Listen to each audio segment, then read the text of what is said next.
Hello everyone. आज की class में हम लोग इकोनॉमिक्स के टॉप मोस्ट क्वेश्चंस देखने वाले हैं जो डिफरेंट डिफरेंट एग्जाम्स में पूछे जाते हैं। इस क्लास में हम उन टॉपिक्स को कवर करने वाले हैं जो मैक्सिमम एग्जाम में पूछे जाते हैं, means exam point of view से जो रेलिवेंट टॉपिक है उनको देखने वाले हैं।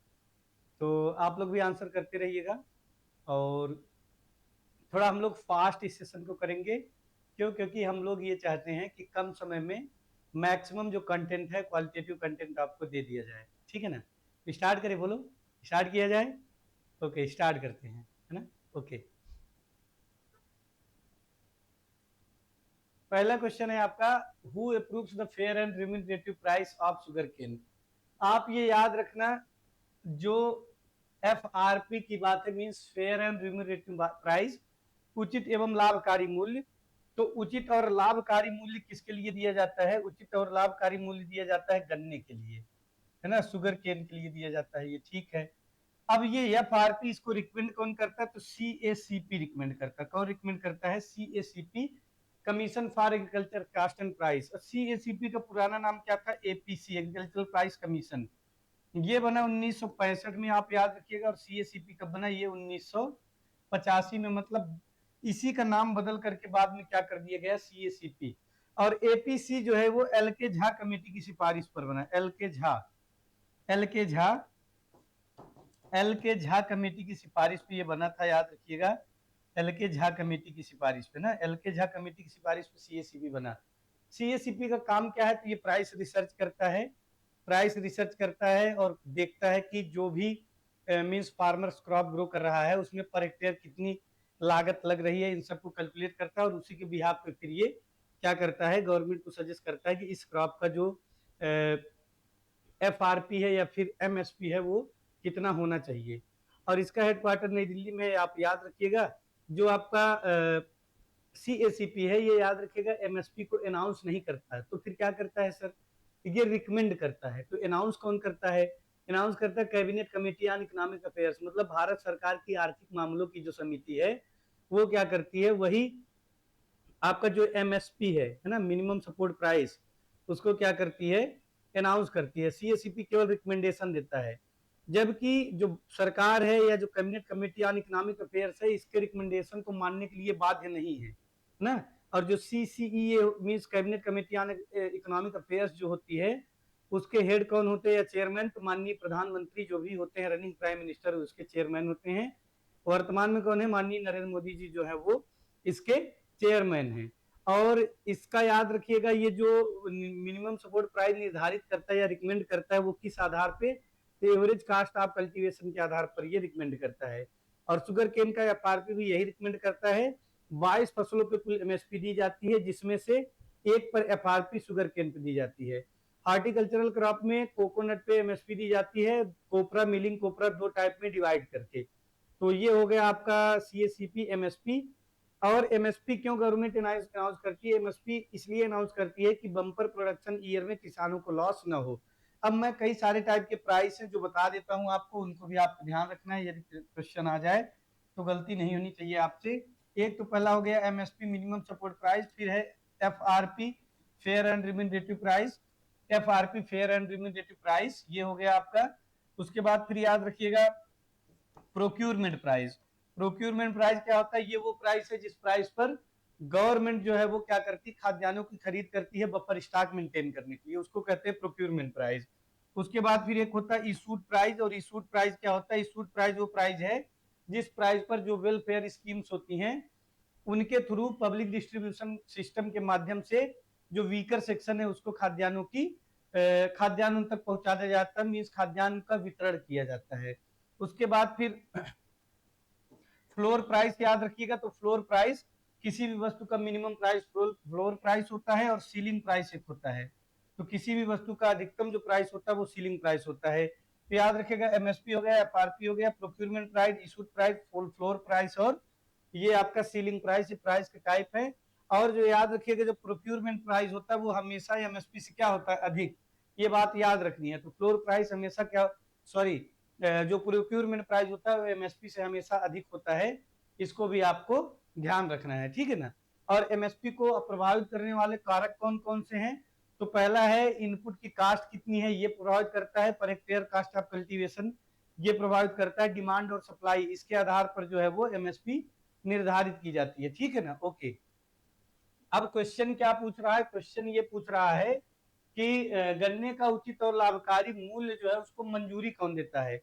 तो मैंने बताया रिकमेंडेशन कौन करता है, रिकमेंडेशन देती है सीएसीपी, लेकिन निर्धारित कौन करता है, तो निर्धारित याद रखिएगा कौन करता है या अनाउंस कौन करता है, तो cabinet committee on economic affairs, मतलब भारत सरकार की जो आर्थिक मामलों की समिति है वो इसको क्या करती है, वो मंजूरी देती है।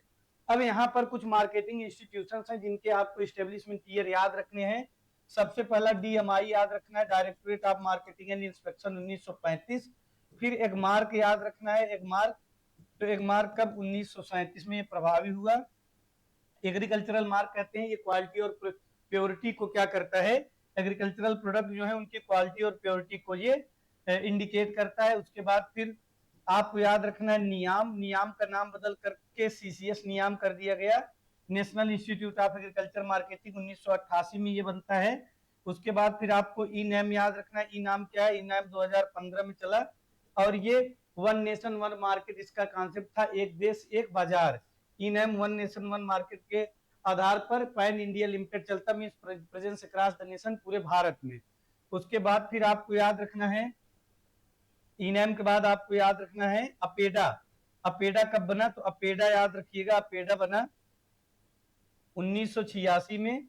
और उसके बाद आपको याद रखना है एक और इंस्टीट्यूशन जो नाफेड, नाफेड बहुत इंपॉर्टेंट है, नाफेड, तो नाफेड याद रखिएगा कब बना, 1958 में, 1958। उसके बाद फिर डब्ल्यूटीओ याद रखना है, डब्ल्यूटीओ, तो डब्ल्यूटीओ 1995, इसका पुराना नाम जीएटीटी था, general agreement on tariffs and trade, और ये बना था 1948 में। तो अगर ये पूछे याद रखिएगा, ये पूछे तो 1995, ये पूछे तो 1948। भारत याद रखिएगा डब्ल्यूटीओ का फाउंडर मेंबर है, मींस जब से डब्ल्यूटीओ बना तब से भारत उसका क्या है, सदस्य, ये आपको याद रखना है। तो WTO, gate, DMI, Agmark, नियाम, इनएम, APEDA, NAFED, और उसके बाद याद रखना है आपको एक और बहुत इंपॉर्टेंट है जो आपसे पूछा जाता है, इन सबको याद रखना है, और साथ ही साथ आपको याद रखना है अपेडा याद रखना है, इनएम याद रखना है, नियाम याद रखना है, एगमार्क याद रखना है, डीएमआई याद रखना है। फिर याद रखना है एफएसएसएआई, है ना, FSSAI, food safety standard authority of India, इसका एक्ट आता है 2006 में, और ये एस्टेब्लिश होता प्रभावी 2008 में होता है, इसको भी आपको ध्यान रखना है। फिर FCI, food corporation of India, तो ये 14 जनवरी 1965 को आता है अस्तित्व में। और सीडब्ल्यूसी की अगर बात करें, सेंट्रल वेयर हाउसिंग कॉर्पोरेशन, तो ये 1957-58 में ये अस्तित्व में आता है। तो ये आपके एग्रीकल्चर मार्केटिंग से रिलेटेड इंस्टीट्यूशंस हैं जिनको आपको याद रखना, डीएमआई को, एगमार्क को, नियाम को, इनएम को, अपेडा को, नापेड को, फसाई को, एफसीआई को, सीडब्ल्यूसी को, डब्ल्यूटीओ को, इनको आप याद रखिएगा, अगर कोई भी क्वेश्चन आ जाए तो आपसे गलती नहीं होनी चाहिए। नेक्स्ट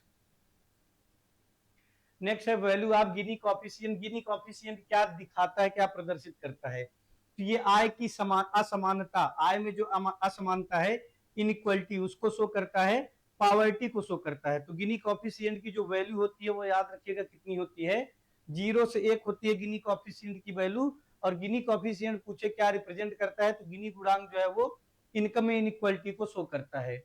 नेक्स्ट है gross national product expressed as, तो ग्रॉस नेशनल प्रोडक्ट में याद रखिएगा जितना भी देश का शुद्ध उत्पाद होता है वो, साथ ही साथ देश के जो नागरिक विदेश में रहकर पैसा अर्न कर रहे हैं, मनी अर्न कर रहे हैं, वो भी इसमें जोड़ा जाता है। लेकिन कोई व्यक्ति जो विदेशी है और अपने देश में रह रहा हो, तो उसकी आय जो है वो हम क्या करते हैं, जीडीपी में, सॉरी जीएनपी में नहीं ऐड करते।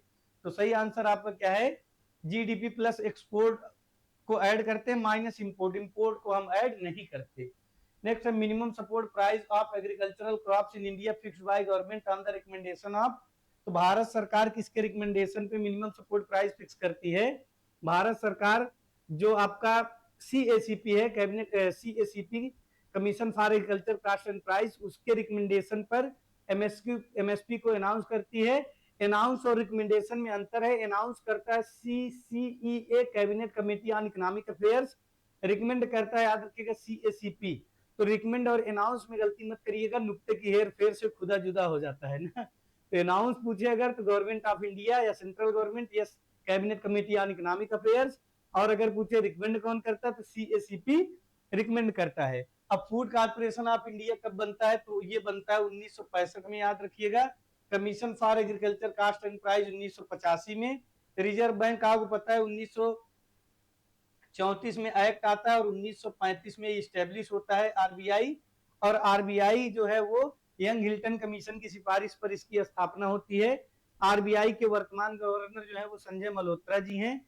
RBI का मुख्य काम देश में क्या है, करेंसी इशू को रेगुलेट करना है। और RBI का हेडक्वार्टर कहाँ पे, मुंबई में। इसका जो लोगो है उसमें पाम ट्री और रॉयल बंगाल टाइगर है RBI के लोगों में, याद रखिएगा। नाबार्ड, तो नाबार्ड बनता है 12 जुलाई 1982 को। 12 जुलाई 1982 में इसकी स्थापना होती है। बी शिवरमन कमेटी की सिफारिश पर या क्रैपी कार्ड कमेटी की सिफारिश पर इसकी स्थापना होती है। और इसके लिए एक्ट आता है 1979 में। कब, 1979, और स्थापित होता है 1982 में। नाबार्ड क्या है, national bank for agriculture and rural development. ये कृषि और ग्रामीण विकास के क्षेत्र में वित्त उपलब्ध कराने वाली सर्वोच्च संस्था है। उसके बाद आपको याद रखना, जो कोऑपरेटिव बैंक्स होती हैं, जो रूरल बैंक होती है, रीजनल रूरल बैंक होती हैं, उन सबको फंड कौन करता है, नाबार्ड। नाबार्ड जितने भी सेल्फ हेल्प ग्रुप हैं वो इसी नाबार्ड के थ्रू, इसके फंड के थ्रू रेगुलेट होते हैं। KCC को नाबार्ड ने डिजाइन किया, इंट्रोड्यूस किया सेंट्रल गवर्नमेंट ने। नेक्स्ट है द प्रोसेस। अच्छा, FCI का मुख्य काम क्या है, तो FCI के देखो क्या क्या काम करता है। पहला प्रोक्यूरमेंट करता है, फूड ग्रेन का स्टोरेज करता है, स्टोरेज स्ट्रक्चर डेवलप करता है, और PDS सिस्टम के माध्यम से खाद्यान्नों का वितरण सुनिश्चित करता है, रूरल फाइनेंसिंग करता है। और FCI क्या करता है, तो FCI की जो मेन रिस्पॉन्सिबिलिटी है वो खाद्यान्नों की खरीद और स्टोरेज करना इसकी मेन रिस्पॉन्सिबिलिटी है। साथ ही साथ ये प्राइस स्टेबलाइजेशन का काम करता है। प्राइस स्टेबलाइजेशन मतलब क्या होता है, प्राइस स्टेबलाइजेशन मतलब होता है मूल्य को ज्यादा घटने बढ़ने नहीं देता। कैसे, जैसे जब मार्केट में किसी भी प्रोडक्ट का मूल्य बढ़ता है तो फिर FCI क्या करता है, जो भी खाद्यान्न है उसको धीरे धीरे मार्केट में रिलीज करता है, तो अचानक या एकाएक मूल्य नहीं बढ़ता है। नेक्स्ट, तो the process of assembling, storage, grading, packaging and distribution of different agriculture product is known as, मतलब विभिन्न जो कृषि के उत्पाद होते हैं उनका storage, grading, packaging, assembling, distribution, ये क्या कहलाता है, तो ये कहलाता है, याद रखिएगा, एग्रीकल्चर मार्केटिंग। अब मार्केटिंग से जो क्वेश्चन पूछे जाते हैं वो आप याद रखिए। मार्केट कौन सा वर्ड है, लैटिन वर्ड है, मार्केटस से मिलकर बना हुआ है। मार्केटस का मतलब है to merchandise, trade of business, place of business, trade of business, place of trade और प्लेस ऑफ बिजनेस, ये उसका मतलब है। अब बात करते हैं अगर मार्केट की, तो मार्केट क्या है, market is a place where price determining forces operates, और a market is a place where buyer and seller meets, जहां बाजार में बायर सेलर मिलते हैं वहां उस जगह को हम क्या कहते हैं, मार्केट। मार्केट को मार्केट कहने के लिए 4 कंडीशन है। पहली, किसी भी स्थान को हम बाजार तब कहेंगे जब वहां गुड्स और जो कमोडिटी है वो उपस्थित हो। However the physical existence of goods and commodity is not necessary, मतलब किसी स्थान को बाजार हम तब कहेंगे। पहला कंडीशन क्या है, पहला कंडीशन है existence of goods and commodity, मतलब वस्तुओं का होना आवश्यक है लेकिन फिजिकल एग्जिस्टेंस आवश्यक नहीं है। दूसरी कंडीशन क्या है, दूसरी कंडीशन आप याद रखिएगा क्या है, तो डिमार्केशन ऑफ एरिया, मींस एक एरिया फिक्स होना चाहिए बाजार का। तीसरी कंडीशन क्या है, तीसरी कंडीशन है proper intercourse between buyer and sellers, buyer और सेलर के बीच में प्रॉपर इंटरकोर्स होना चाहिए। और physical existence of buyer and seller, और खरीद means existence of buyer and seller, तो क्रेता और विक्रेता को उपस्थित होना आवश्यक है। पहला, बायर और सेलर होने चाहिए किसी भी जगह को मार्केट करने के लिए या मार्केट को मार्केट करने के लिए। दूसरा, वस्तुओं की उपस्थिति होनी चाहिए जबकि फिजिकल एग्जिस्टेंस आवश्यक नहीं है। तीसरा, डिमार्केशन ऑफ एरिया, जगह होना आवश्यक है। चौथा, intercourse between buyer and seller, means खरीदार और विक्रेता के बीच में जो बिजनेस रिलेशनशिप है वो होनी चाहिए। मार्केट को हम 12 तरह से क्लासिफाई कर सकते हैं, जिसमें से सबसे इंपॉर्टेंट जो है वो बता देते हैं। अगर मार्केट ही पढ़ाएंगे तो घंटा चला जाएगा ना। देखो, सबसे पहला आपको याद रखना है सेकुलर मार्केट। सेकुलर मार्केट क्या होता है, सेकुलर मार्केट वो मार्केट होता है जो परमानेंट नेचर का होता है और यहाँ पर ड्यूरेबल कमोडिटीज मींस जो टिकाऊ वस्तुएं उनकी खरीद बिक्री होती है। जितने भी एग्रीकल्चर के इंप्लीमेंट्स हैं, मशीनरी हैं, टूल्स हैं, वो सब किस मार्केट में खरीदे बेचे जाते हैं, सेकुलर मार्केट में। मतलब सेकुलर मार्केट में ड्यूरेबल कमोडिटी बेची जाती है और सेकुलर मार्केट परमानेंट नेचर का होता है। फिर रीजनल मार्केट पूछा गया FCI की, CCI के एग्जाम में। रीजनल मार्केट क्या होता है, तो रीजनल मार्केट क्षेत्रीय बाजार, और क्षेत्रीय बाजार में भारतीय दशाओं में क्या बिक्री होती है, किसकी खरीद बिक्री होती है, तो फूड ग्रेन्स की। तो in Indian condition regional market deals with food grain means भारतीय दिशाओं में जो बाजार है रीजनल मार्केट मीन्स क्षेत्रीय बाजार, वहां पर फूड ग्रेन्स की खरीद बिक्री होती है। उसके बाद फिर आपका इंपॉर्टेंट है classification of market on the basis of public intervention, मानव हस्तक्षेप के आधार पर बाजार का वर्गीकरण पब्लिक इंटरवेंशन के आधार पर। पब्लिक इंटरवेंशन के आधार बाजार दो टाइप होते हैं, एक रेगुलेटेड मार्केट होता है, दूसरा अनरेगुलेटेड मार्केट। एक रेगुलेटेड मार्केट और दूसरा कौन सा, दूसरा अनरेगुलेटेड मार्केट। रेगुलेटेड मार्केट और दूसरा अनरेगुलेटेड मार्केट, दो टाइप के बाजार होते हैं। रेगुलेटेड मार्केट वो मार्केट होता है जहां पर जो कीमतें होती हैं वो एक जैसी होती हैं और बाजार में जो लोग होते हैं वो प्रॉपर प्राइसेस के बारे में जानते हैं। और रेगुलेटेड मार्केट वो होता है जो रूल रेगुलेशन से चलता है। रूल रेगुलेशन से चल रहा है तो रेगुलेटेड मार्केट, और रूल रेगुलेशन से नहीं चल रहा है तो अनरेगुलेटेड मार्केट। उसके बाद इसमें इंपॉर्टेंट जो पूछा जाता है वो मार्केट का classification on the basis of degree of competition, means degree of competition के आधार पर, डिग्री ऑफ कंपटीशन के आधार पर बाजार का जो वर्गीकरण है इसको कई टाइप में बांटा गया है। जैसे पहला मोनोपोली मार्केट, मोनोपोली मार्केट, फिर मोनोप्सोनी मार्केट, मोनोप्सोनी मार्केट, मोनोपोली, मोनोप्सोनी, फिर डुओपोली, डुओप्सोनी, डुओपोली मार्केट और फिर डुओप्सोनी मार्केट, डुओपोली, फिर डुओप्सोनी, डुओप्सोनी मार्केट। उसके बाद फिर ओलिगोपोली, ओलिगोप्सोनी, ओलिगोपोली, ओलिगोपोली और ओलिगोप्सोनी, ओलिगोपोली और ओलिगोप्सोनी, ये हो गया। और इसके बाद फिर monopolistic competition, monopolistic, monopolistic competition. तो मोनोपोलिस्टिक कंपटीशन समझिए, मोनोपोलिस्टिक कंपटीशन क्या होता है, large number of buyer and seller exist with a differentiated goods and commodity, means अलग अलग वस्तुओं के साथ बहुत सारे बायर एंड सेलर प्रेजेंट हो, तो ऐसे मार्केट कंपटीशन मोनोपोलिस्टिक कंपटीशन कहलाता है। अब इसको हटाते हैं, देखो मोनोपोलिक मतलब केवल एक सेलर होगा, मोनोपोलिक मतलब केवल एक बायर होगा, डुओपोलिक मतलब है दो सेलर होंगे, डुओपोलिक मतलब है दो बायर होंगे, ओलिगोपोलिक, ओलिगोपोलिक का मतलब है 2 से 11 या मैक्सिमम 9 से 11, 9 से 11 सेलर होंगे और फिर 9 से 11 ही बायर होंगे। ये है आपका monopoly, monopoly, duopoly, duopoly, oligopoly, oligopoly और मोनोपोलिस्टिक कंपटीशन।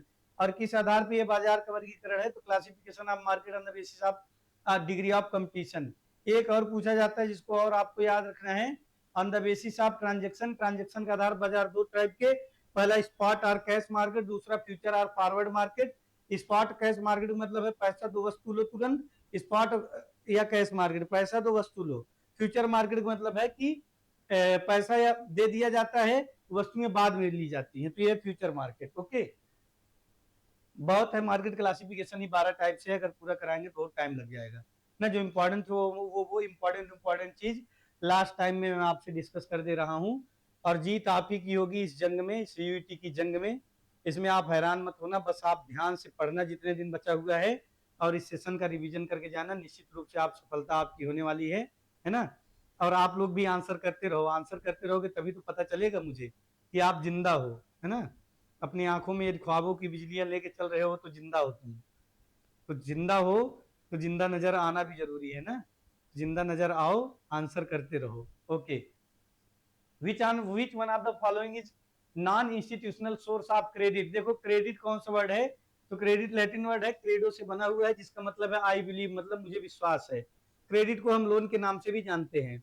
अब क्रेडिट क्या है, credit is certain amount of money, means money का वो मात्रा होती है, पेड फॉर सर्टेन पर्पसेज, निश्चित उद्देश्य के लिए दी जाती है, टू सर्टेन पीपल, निश्चित लोगों को दी जाती है, विच इज रीपेड सूनर और लेटर, जिसको बाद में वापस करना होता है हमको। कोई लोन देगा तो ऐसा नहीं कि आप उसको रखे रहोगे, है ना।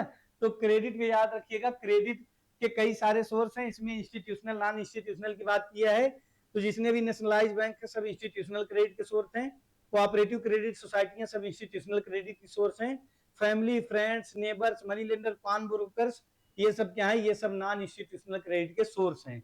ओके, और याद रखिएगा इंडिया में जो पहली सोसाइटी बनी वो क्रेडिट के लिए ही बनी, कोऑपरेटिव क्रेडिट सोसाइटी 1904 में। फादर ऑफ कोऑपरेटिव मूवमेंट कौन है, F Nicholson, father of cooperative movement in India F Nicholson. Father जो कोऑपरेटिव मूवमेंट इंडिया में चलता है वो रेफेसन के मॉडल पे चलता है। कोऑपरेटिव क्रेडिट सोसाइटी 1904 में बनती है, कोऑपरेटिव सोसाइटी भी 1904 में बनती है।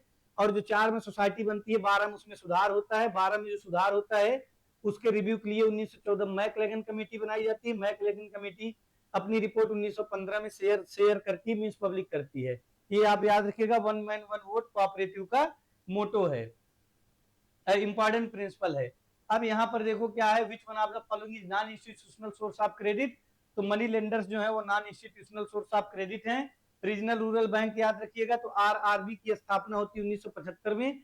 एक्ट आता है 1976 में, इंपॉर्टेंट है, आरआरबी एक्ट कब आता है 1976 में, स्थापना कब होती है आरआरबी की 1975 में। और आरआरबी याद रखिएगा ये रूरल फाइनेंसिंग को या रूरल क्रेडिट एक्सपेंशन का काम करता है। शुरुआत में 5 आरआरबी खोले गए, RRB Moradabad, RRB Gorakhpur, RRB Bhiwani, RRB Jaipur और आरआरबी मालदा, मतलब 2 यूपी में, एक बंगाल में, एक राजस्थान में और एक हरियाणा में। ये भी आपको याद रखना, पहला आरआरबी प्रतिमा बैंक ने खोला था। एस्टिमेटिंग द कोफिशिएंट ऑफ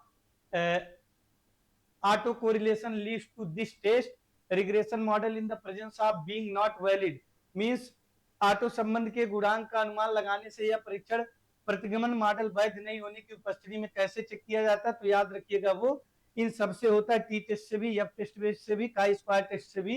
और काई स्क्वायर टेस्ट को याद रखिएगा, इसको हम क्वालिटेटिव टेस्ट कहते हैं, ये नॉन पैरामेट्रिक टेस्ट है, मेंडेलियन जेनेटिक्स में इसका यूज होता है, लिंकेज डिटेक्ट करने में इसका यूज होता है।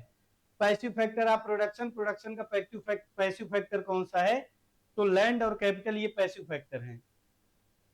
The market for gold and silver refers to, सोने और चांदी का जो मार्केट है उसको बुलियन मार्केट के नाम से जाना जाता है, याद रखिएगा। होलसेलर की सेकुलर मार्केट बता देते हैं, सेकुलर मार्केट वो मार्केट होता है जहां पे ड्यूरेबल कम्योडिटी की बाइंग एंड सेलिंग होती है, और सेकुलर मार्केट परमानेंट नेचर का होता है। होलसेल मार्केट क्या है, होलसेल मार्केट वो मार्केट है जहां पर वस्तुओं को थोक में बेचा जाता है, और रिटेल मार्केट जहां पर कम मात्रा में वस्तु को बेचा जाता है। ये मार्केट के क्लासिफिकेशन का पार्ट है, classification of the market on the basis of quantity of goods, means on the basis of transaction, तो कितना ट्रांजेक्शन हो रहा है, अगर ज्यादा ट्रांजेक्शन हो रहा है तो होलसेल मार्केट है, कम ट्रांजेक्शन हो रहा है तो रिटेल मार्केट है।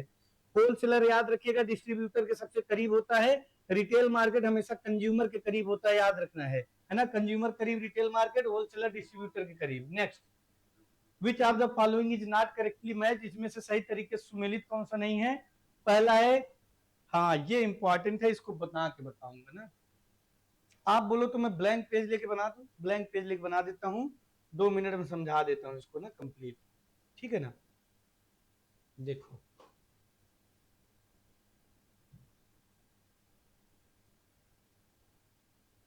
अब मुझे 2 मिनट का समय दे दो बस, इसको कट करना पड़ेगा मुझे, लेकिन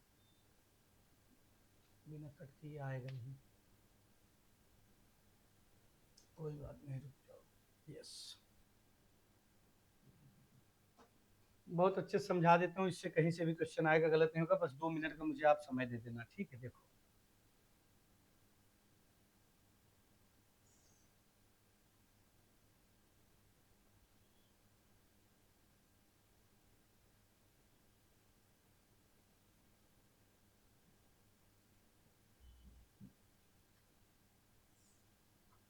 ये देखो, इसको 3 स्टेज प्रोडक्शन फंक्शन कर्व कहते हैं, है ना, इसको क्या कहते हैं, 3 स्टेज प्रोडक्शन फंक्शन कर्व के नाम से जाना जाता है। किस नाम से जाना जाता है, 3 स्टेज प्रोडक्शन फंक्शन कर्व, इसको 3 स्टेज प्रोडक्शन फंक्शन कर्व के नाम से जाना जाता है। क्वेश्चन पूछा जाता है इससे, आप याद रखना अच्छे से इसको ना, रुक जाओ फिर से बनाता हूँ।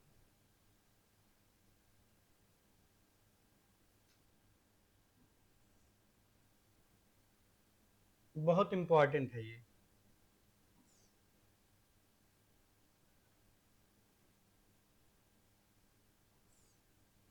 जल्दी जल्दी में थोड़ा तिरछा बन सकता है, आप उतना समझ लेना ना, मैं समझा दूंगा।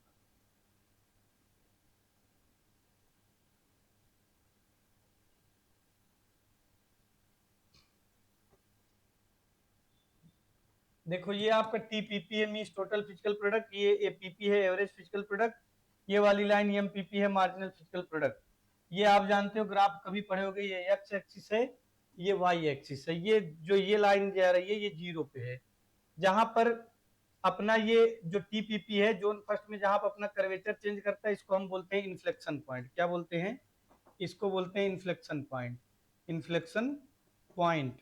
और उसके बाद यहाँ पर याद रखिएगा ईपी की वैल्यू क्या होती है, पीपी की वैल्यू होती है यहाँ पर 1, और उसके बाद यहाँ पर ईपी की वैल्यू क्या होगी, यहाँ पीपी की वैल्यू होगी 0, लेकिन अगर जैसे ही इससे नीचे उतरोगे तुरंत यहाँ निगेटिव हो जाएगी। उसके बाद फिर इसको हम बोलते हैं जोन फर्स्ट, ये है जोन सेकेंड, जोन सेकेंड, और ये है जोन थर्ड, जोन थर्ड। तो जोन फर्स्ट जो है याद रखिएगा, ये इरेशनल जोन इसको बोलते हैं, इरेशनल जोन, इरेशनल जोन इसको अगेन बोलते हैं rational zone, rational zone, rational zone, और इसको इसको फिर से बोलते हैं इरेशनल जोन। इसको क्या बोलते हैं? इरेशनल, इरेशनल जोन बोलते हैं इसको। यहाँ पर जो ईपी की वैल्यू जोन फर्स्ट में होती है वो मोर देन 1 होती है ईपी की वैल्यू, यहाँ पर ईपी की वैल्यू याद रखिएगा लेस देन 1 होती है, और इसमें जो ईपी की वैल्यू है वो क्या होती है? निगेटिव में होती है। ठीक है, ओके। अब इसको बोलते हैं इरेशनल जोन, और इसी को बोलते हैं zone of increasing return, zone of increasing return, zone of increasing return बोलते हैं। इसको बोलते हैं zone of constant return, zone of constant, zone of constant return बोलते हैं इसको, जोन ऑफ कांस्टेंट रिटर्न, और इसको बोलते हैं zone of decreasing return, zone zone of decreasing, decreasing, zone of decreasing return, zone of decreasing return बोलते हैं इसको। ओके, और फिर इसको और क्या बोलते हैं? इसमें याद रखिएगा मार्जिनल रेवेन्यू जो है वो अधिक होता है मार्जिनल कास्ट से, इसमें मार्जिनल रेवेन्यू जो है वो बराबर हो जाता है मार्जिनल कास्ट के, इसमें मार्जिनल रेवेन्यू जो है वो याद रखिएगा कम हो जाता है मार्जिनल कास्ट से। ठीक है ना? ओके, तो ये चीज याद रखिएगा, इंपॉर्टेंट है। और जहां पर जोन फर्स्ट में जो ये ए है, टीपीपी अपना कर्वेचर चेंज करता है, उसको इन्फ्लेक्शन पॉइंट बोलते हैं। इन्फ्लेक्शन पॉइंट तक जो एमपीपी है वो बढ़ते हुए क्रम में बढ़ता है, उसके बाद फिर घटना शुरू हो जाता है। जोन फर्स्ट में जो एपीपी है ये थ्रू आउट द जोन बढ़ता है, कभी नहीं घटता। जोन सेकंड में याद रखिएगा एमपीपी और एपीपी दोनों घटते हैं, है ना? और उसके बाद फिर जोन थर्ड जैसे ही शुरू होता है तब तक एमपीपी क्या होता है? निगेटिव में चला जाता है। और जहां पर याद रखिएगा एमपीपी देखो यहाँ पर जीरो है, तो एमपीपी जहां पर जीरो होगा टीपीपी वहां पर क्या होगा? मैक्सिमम, और जहां पर टीपीपी मैक्सिमम होगा वहां पे एमपीपी हो जाएगा जीरो। बताओ ये समझ में आया कि नहीं आया? देखो टाइम कब है, और इसमें जो ये चीजें जो लिखी हुई हैं इनको आप याद रखना, ये आपका काम कर देंगी अगर यहाँ से क्वेश्चन आता है तो। इसको 3 स्टेज प्रोडक्शन फंक्शन करो बोलते हैं, ये आपको याद रखना है। ठीक है ना? इसको irrational zone, zone of increasing return, या इसी को बोलते हैं स्टेज फर्स्ट, ये स्टेज फर्स्ट है, इसको स्टेज सेकेंड, और इसको स्टेज थर्ड के नाम से जानते हैं। नेक्स्ट, अब क्वेश्चन देखो आप, क्वेश्चन क्या पूछ रहा था उसको देखो।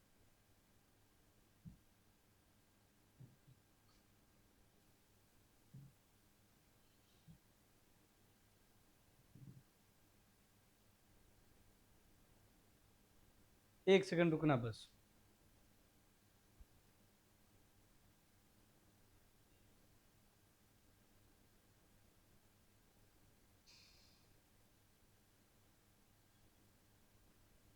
आपको समझाने के चक्कर में लेट हो रहा है ना?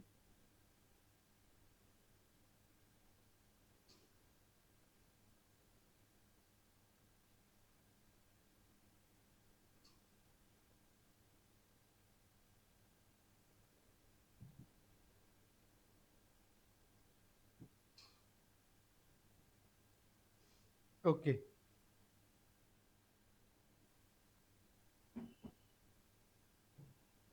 तो देखो क्वेश्चन था which of the following is not correctly match, इसमें से सही तरीके से सुमेलित कौन सा नहीं है?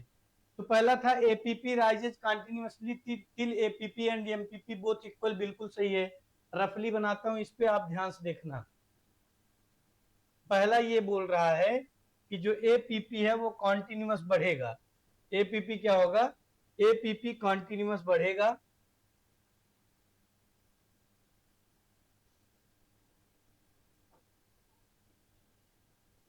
ये एमपीपी है, ये है एपीपी। पहला बोल रहा है APP rises continuously till APP MPP is both equal, बिल्कुल सही है। एपीपी तब तक बढ़ता है जब तक एमपीपी एपीपी इक्वल नहीं हो जाते, और एपीपी एमपीपी इक्वल कहाँ हो रहे हैं? यहाँ पर। तो यहाँ से देखो, यहाँ से लगातार एपीपी क्या हो रहा है? बढ़ रहा है। तो एपीपी तब तक बढ़ेगा जब तक एपीपी एमपीपी बराबर नहीं हो जाएंगे, बिल्कुल सही है। दूसरा, MPP rises continuously till MPP is more then APP, ये भी सही है। मतलब जो आपका एमपीपी है वो लगातार बढ़ता है कब तक? जब तक एमपीपी एपीपी के एपीपी से ज्यादा रहता है, बिल्कुल सही है। फिर है TPP rises continuously till MPP is not equal to zero, ये गलत है, क्योंकि टीपीपी कंटिन्यूअसली केवल इन्फ्लेक्शन पॉइंट तक बढ़ता है, उसके बाद बढ़ता तो है लेकिन डिक्रीजिंग रेट से बढ़ता है, ये हो गया गलत। फिर है APP MPP both fall but TPP rises, मतलब एपीपी एमपीपी दोनों कम हो जाते हैं, लेकिन टीपीपी क्या होता है, बढ़ता रहता है। कब तक? When MPP is less than APP but more than zero. बिल्कुल सही है, तो सही आंसर आपको क्या है, C. Next, dairy farm comes under which sector of economy? तो प्राइमरी सेक्टर में आता है। जो भी एग्रीकल्चर सेक्टर है वो किस में आता है? एग्रीकल्चर सेक्टर प्राइमरी सेक्टर में आता है। इंडस्ट्री सेकेंडरी में, और जो उसके बाद फिर आप आ जाओगे जो जॉब है वो टर्शियरी सेक्टर में। The return from best alternative use of that input foregone by the putting into the present use is known as. तो आप एक शब्द पकड़िएगा बस, जो मैं बता रहा हूं। जब भी आप बेस्ट अल्टरनेटिव लिख देगा, best alternative use, best alternative use लिख देगा, तो आप हमेशा मार्जिनल कास्ट आंख मूंद के सही कर देना। अगर बेस्ट अल्टरनेटिव आपको दिख रहा है क्वेश्चन में, तो वो मार्जिनल कास्ट की ही बात कर रहा है, ये आप ध्यान रखना, है ना। याद रखिएगा, गड़बड़ी नहीं होगी। और जो मार्जिनल कास्ट होता है, इसका कर्व कैसा बनता है?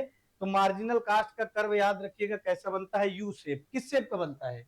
यहाँ पर मैं बता देता हूँ कुछ चीजें आपको जो इंपॉर्टेंट है कर्व से। मार्जिनल शेप का जो कर्व, मार्जिनल कास्ट का कर्व यू शेप बनता है, याद रखिएगा। और उसके बाद जो फिक्स्ड कास्ट होता है, फिक्स्ड कास्ट, फिक्स्ड कास्ट का कर्व लीनियर बनता है, सीधी रेखा में बनता है, याद रखिएगा। मींस लीनियर और हॉरिजॉन्टल टू एक्स एक्सिस बनता है। उसके बाद वेरिएबल कास्ट का अगर कर्व पूछे, तो वेरिएबल कास्ट का जो कर्व है वो याद रखिएगा इन्वर्टेड एस शेप बनता है। कैसे बनता है? इन्वर्टेड एस शेप का बनता है। फिर डिमांड का ग्राफ अगर पूछ ले कैसे बनता है, तो डिमांड का याद रखिएगा left to right downward sloping बनता है। कैसे बनता है?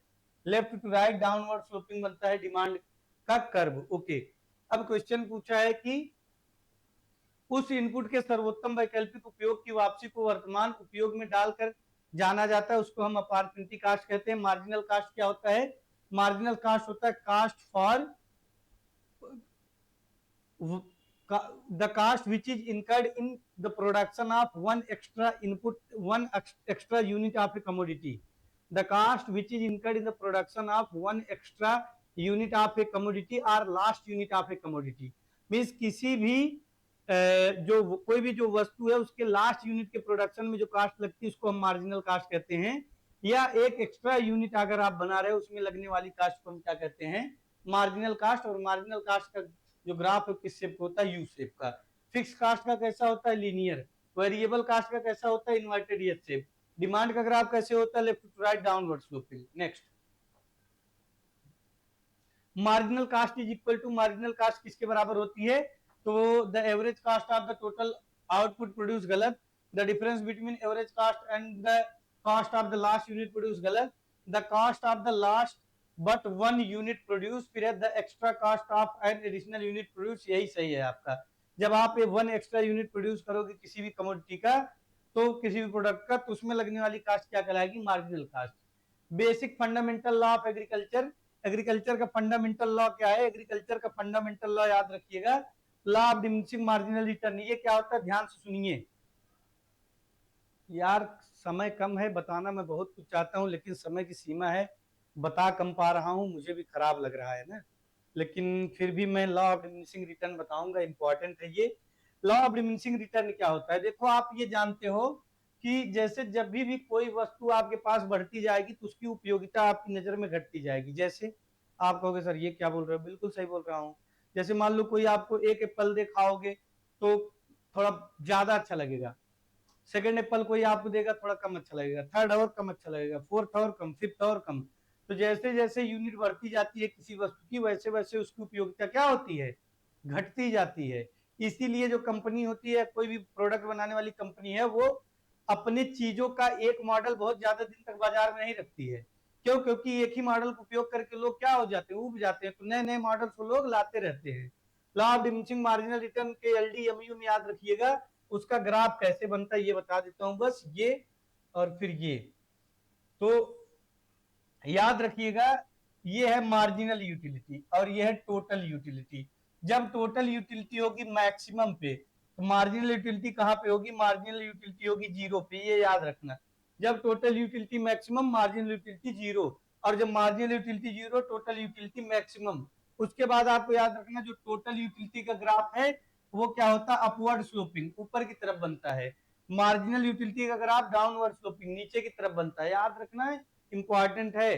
Total utility upward, marginal utility downward, marginal utility zero, total utility maximum, total utility maximum, marginal utility will be zero. Okay, अब law of diminishing marginal return के exception याद रखिएगा। Drunkard, drunkard मतलब जो भयंकर शराब पीता हो, वो law of diminishing marginal utility के एग्जाम एक्सेप्शन में आता है। कैसे? मैंने अभी आपको ये बताया कि जितना ज्यादा कोई वस्तु आपके पास बढ़ती जाएगी उतनी ज्यादा उसकी उपयोगिता घटती जाएगी, लेकिन ड्रंकर्ड के केस में ऐसा नहीं है।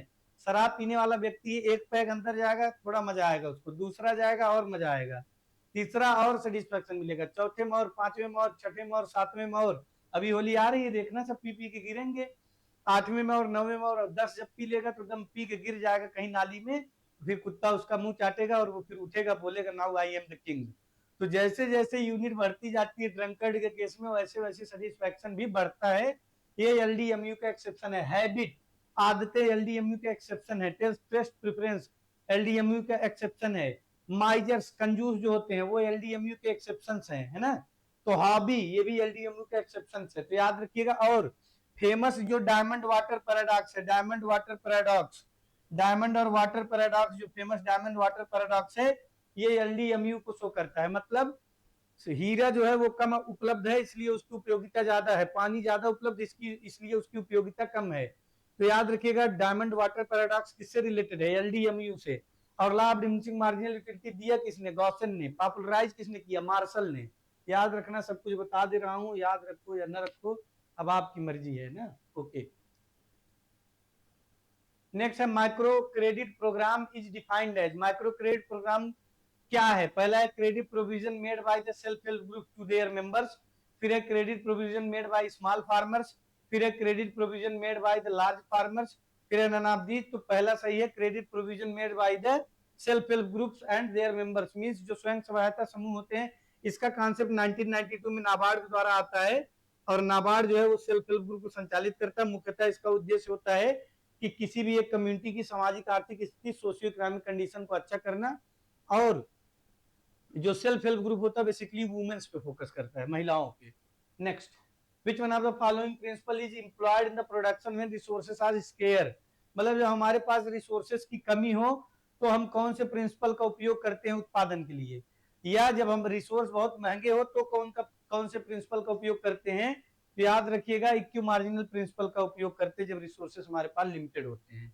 Next, which in which relationship increases or decreases in the production of one product affect the production of the other community inversely। मतलब कौन से रिलेशनशिप में अगर एक प्रोडक्ट का उत्पादन बढ़ रहा है या घट रहा है, दूसरे प्रोडक्ट को ये इनवर्सली मतलब उल्टा प्रभावित करेगा। तो पहला ज्वाइंट प्रोडक्ट, तो याद रखिएगा ज्वाइंट प्रोडक्ट में, ज्वाइंट प्रोडक्ट जितने भी एग्रीकल्चरल प्रोडक्ट हैं सब किस में आते हैं? जितने भी एग्रीकल्चरल प्रोडक्ट हैं ये सब के सब ज्वाइंट प्रोडक्ट में आते हैं। सारे एग्रीकल्चरल प्रोडक्ट किस में आते हैं? ज्वाइंट प्रोडक्ट में। मतलब ज्वाइंट प्रोडक्ट का मतलब क्या है? जब किसी एक सिंगल प्रोडक्शन प्रोसेस के थ्रू प्रोडक्शन होता है किसी भी वस्तु का तो वो ज्वाइंट प्रोडक्ट कहलाता है। जैसे जैसे अगर हम व्हीट को प्रोड्यूस कर रहे हैं, व्हीट को, तो व्हीट तो हमें मिलेगा ही मिलेगा, साथ में एक्स्ट्रा भी मिल जाएगा, है ना। तो जितने भी एग्रीकल्चर के प्रोडक्ट हैं वो क्या है? सब ज्वाइंट प्रोडक्ट है। जैसे ग्राउंड नट है, ग्राउंड नट का प्रोडक्शन कर रहे हैं तो ग्राउंड नट का जो छिलका है ना वो भी हमको मिल जाएगा। राइस है, राइस पैडी है, पैडी के साथ पैडी एक्स्ट्रा भी मिल जाएगा। तो एग्रीकल्चर के प्रोडक्ट सारे ज्वाइंट प्रोडक्ट होते हैं। फिर डेयरी आपका कॉम्प्लीमेंट्री प्रोडक्ट में आता है। क्रॉप और वीट का जो कंपटीशन है वो निगेटिव इनवर्सली इफेक्ट होता है, याद रखिएगा इसमें। और कॉम्प्लीमेंट्री प्रोडक्ट का एग्जांपल क्या है? Crop plus dairy. Crop plus dairy किसमें आता है? कॉम्प्लीमेंट्री में। Next, when farmer pool their land, labor and capital and work jointly under the direction of an elected managing committee and divide the profit among themselves in the production of land contributed and wages earned by each one of them is called। इसको मैं बताता हूं, ये आपका क्या है? ये आपका है कोऑपरेटिव फार्मिंग। कोऑपरेटिव फार्मिंग क्या होती है? कोऑपरेटिव फार्मिंग में बहुत सारे फार्मर्स मिल करके क्या करते हैं? अपने जितने रिसोर्सेस होते हैं इकट्ठा करते हैं, एक साथ जोड़ते हैं, फिर वो खेती करते हैं। एक इलेक्टेड मेंबर को चुनते हैं जिनके मार्गदर्शन में खेती होती है, और जब प्रॉफिट होता है उसको इक्वली बांट लेते हैं, है ना। तो ये आपका क्या है? ये है सिस्टम ऑफ फार्मिंग का पार्ट, जिसमें आपका कैपिटलिस्टिक फार्मिंग। कैपिटलिस्टिक फार्मिंग को याद रखिएगा हम क्या कहते हैं? इसको ई स्टेट फार्मिंग के नाम से भी जानते हैं, है ना। ओके, फिर उसके बाद कोऑपरेटिव फार्मिंग है, और कलेक्टिव फार्मिंग में भी सेम यही चीज होती है, लेकिन इसमें उसमें अंतर क्या है कलेक्टिव और कोऑपरेटिव में, तो कोऑपरेटिव में हम लीडर चुनते हैं, कलेक्टिव में लीडर नहीं चुनते हैं।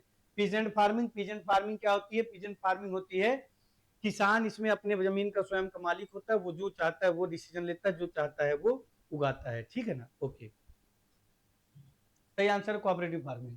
Next, who propound the opportunity cost theory and international trade. तो ये इंटरनेशनल ट्रेड और अपॉर्चुनिटी कास्ट थ्योरी किसने दी? रिकार्डो ने। अब इकोनॉमिक्स में याद रखिएगा, इकोनॉमिक्स कौन सा वर्ड है? ग्रीक वर्ड है, आइकोनॉमिकास से मिलकर बना हुआ है। आइकोस का मतलब है हाउस होल्ड, नॉमोस का मतलब है मैनेजमेंट, इस प्रकार से इकोनॉमिक्स का मतलब है हाउस होल्ड मैनेजमेंट। थोड़ा इकोनॉमिक्स सुन लीजिए 2 मिनट। इकोनॉमिक्स जो है वो ग्रीक वर्ड है, आइकोनॉमिकास से मिलकर बना हुआ है। आइकोस मतलब है हाउस होल्ड, नॉमोस मतलब है मैनेजमेंट, इस प्रकार से इकोनॉमिक्स का मतलब है हाउस होल्ड मैनेजमेंट। ओके, और फिर आपको याद रखना है इकोनॉमिक्स को दो type, modern approach, traditional approach सुना होगा आपने। ट्रेडिशनल अप्रोच में क्या क्या है? तो ट्रेडिशनल अप्रोच में production, consumption, distribution, exchange, public finance, ये। और मॉडर्न अप्रोच में माइक्रो और माइक्रो इकोनॉमिक्स दो टाइप में बांटा गया है सब्जेक्ट मैटर ऑफ इकोनॉमिक्स को। माइक्रो इकोनॉमिक्स क्या है? माइक्रो इकोनॉमिक्स को हम प्राइस थियरी के नाम से जानते हैं, याद रखिएगा। और जो मैक्रो इकोनॉमिक्स है उसको इनकम थियरी के नाम से जानते हैं। अगर इकोनॉमिक्स की स्टडी छोटे लेवल पर कर रहे हैं माइक्रो इकोनॉमिक्स है, बड़े लेवल पर कह रहे हैं तो माइक्रो इकोनॉमिक्स है। फार्म मैनेजमेंट माइक्रो इकोनॉमिक्स में आता है, इसको आपको याद रखना है। इंडिविजुअल फार्म यूनिट की स्टडी कर रहे हो तो micro economics. Total aggregate resource of the nation की स्टडी कर रहे हो तो मैक्रो इकोनॉमिक्स, MACRO। जैसे total income, total employment, total expenditure, total production, total consumption, इसकी स्टडी कर रहे हो तो मैक्रो इकोनॉमिक्स, MACRO, माइक्रो बृहद अर्थशास्त्र में आएगा। ओके, उसके बाद फिर याद रखना माइक्रो और माइक्रो टर्म रेंजर फ्रिक्स ने दिया था, इसको भी आपको ध्यान रखना है। 4 टाइप्स की डिफिनेशन कभी कभी पूछ ली जाती है। तो wealth related definition Adam Smith ने दी, स्केर्सिटी रिलेटेड रॉबिन्स ने दी, वेलफेयर रिलेटेड मार्शल ने दी, और उसके बाद ग्रोथ और डेवलपमेंट रिलेटेड सैमुअल्सन और जेम किन्स ने दी। Father of economics Adam Smith है, father of modern economics J M Keynes और सैमुअल्सन है। इकोनॉमिक्स की लेकिन सबसे पहली बार स्टडी की अरिस्टोटल ने, और अरिस्टोटल ने बुक लिखी इकोनॉमिका, ठीक है ना। Economics is the first basic study of economics was made by Aristotle and wrote a book Economica। और जो एडम स्मिथ है उनकी बुक का नाम क्या है? तो एडम स्मिथ ने बुक लिखा क्या? वेल्थ ऑफ द नेशन, है ना। और वेल्थ ऑफ द नेशन 1776 में लिखा उन्होंने ये बताया किसी राज्य के पास धन कमाने के सोर्स क्या क्या होते हैं। समझ में आ रही है चीजें? बोलो, आप ये समझो, मेरी मजबूरी को समझो, है ना। कि ये मैं इतना फास्ट चल रहा हूँ ये मजबूरी है ना, क्योंकि आपके तय समय में आपका कोर्स जो है वो जो कंटेंट है वो पूरा करना है, ठीक है। और हर घड़ी चश्मे खरीदार में रहने के लिए कुछ तो हुनर चाहिए बाजार में रहने के लिए। और मेरी मजबूरी नहीं है कि चलूँ इतनी जल्दी में, बस खुद को गरमाता हूँ रफ्तार में रहने के लिए ना। तो बस आप समझो, और जख्मे दिल चेहरे पे इसलिए सजा के रखा है कि कुछ तमाशा हो दुनिया को दिखाने के लिए। तो जल्दी इसलिए चल रहे हैं कि जल्दी से आपकी चीज़ें रिवाइज हो जाएं। जिन लोगों ने पढ़ा होगा उन लोग की चीज़ें रिवाइज हो रही होंगी, जिन लोगों ने नहीं पढ़ा है कोई बात नहीं, आप अभी अभी 2-3 बार जब भी मौका मिले सेशन देख लेना, निश्चित रूप से आपको लाभ होने वाला है ना। हम आपकी सहायता कर रहे हैं, उम्मीद है हम इसमें सफल भी होंगे ना। और सेशन कैसा लगा है फीडबैक जरूर देना आप, ठीक है। मैं अपनी तरफ से पूरा प्रयास कर रहा हूँ, आपको भी जो भी बचा समय है उसमें पूरा प्रयास करना है। बस समय की अपनी सीमाएं हैं, इसलिए मैं थोड़ा फास्ट चल रहा हूँ। जिन लोगों ने अच्छे से पढ़ाई की होगी उन लोग का अच्छा रिवीजन हो रहा होगा। नेक्स्ट,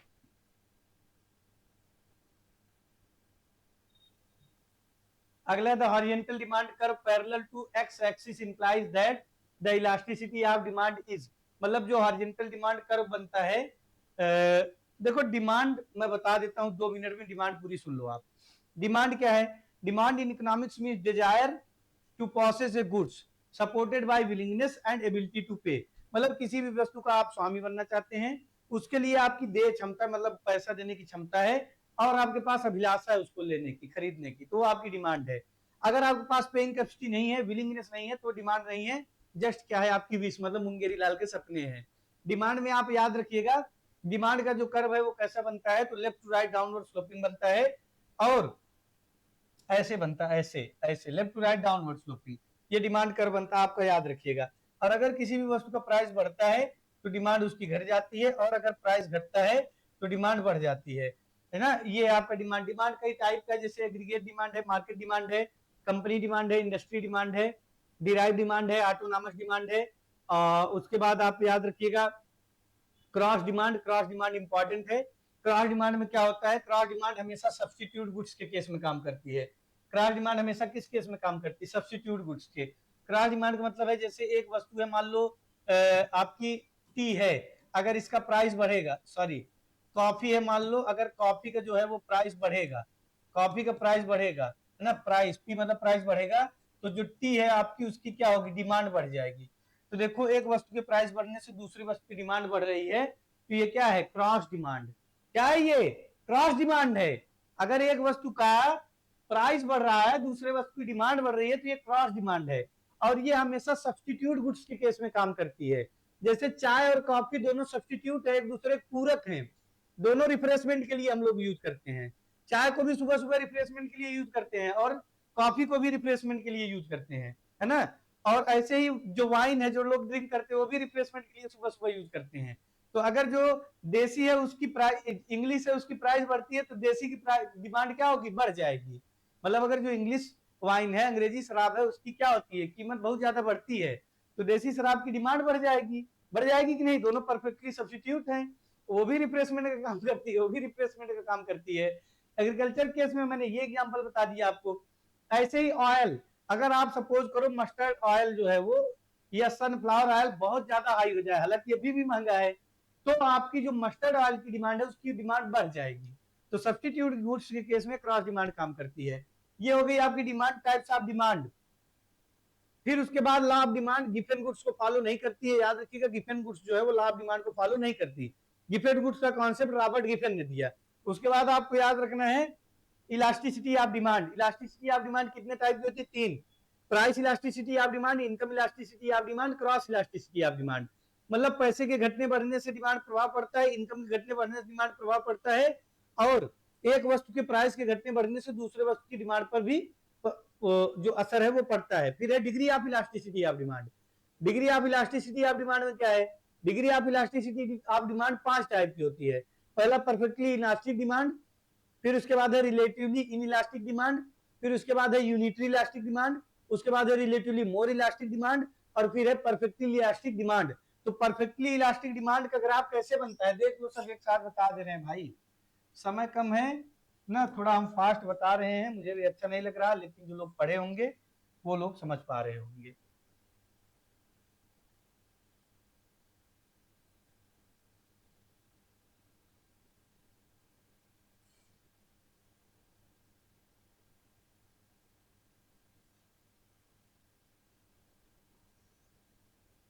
देखो ये जो है ये क्या शो करता है आपका, ये शो करता है, याद रखिएगा, ये शो करता है आपका, ये है perfectly in elastic demand. Perfectly in elastic demand ये क्या शो करता है, ये शो करता है परफेक्टली इलास्टिक डिमांड। यहाँ पर जो ईपी की वैल्यू होगी वो क्या होगी, अनंत होगी। यहाँ पर ईपी की वैल्यू जो होगी वो जीरो होगी। यहाँ पर ईपी की वैल्यू याद रखिएगा लेस देन वन होगी।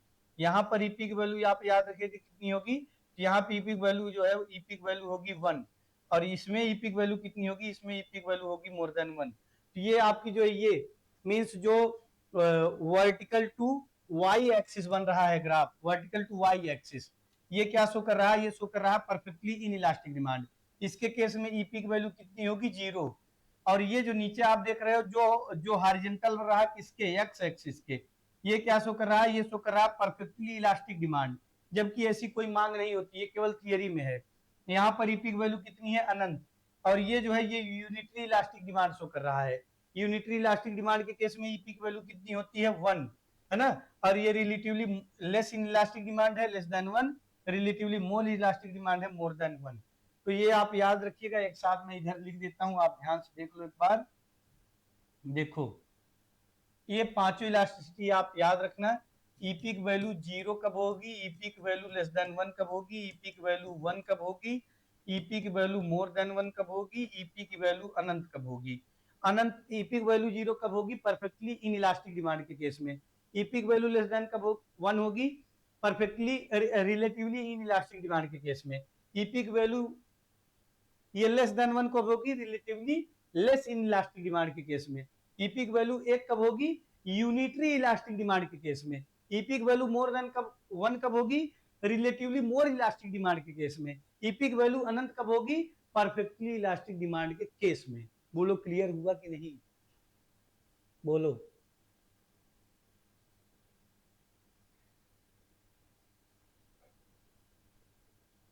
क्लियर हो रहा है कि नहीं? बोलो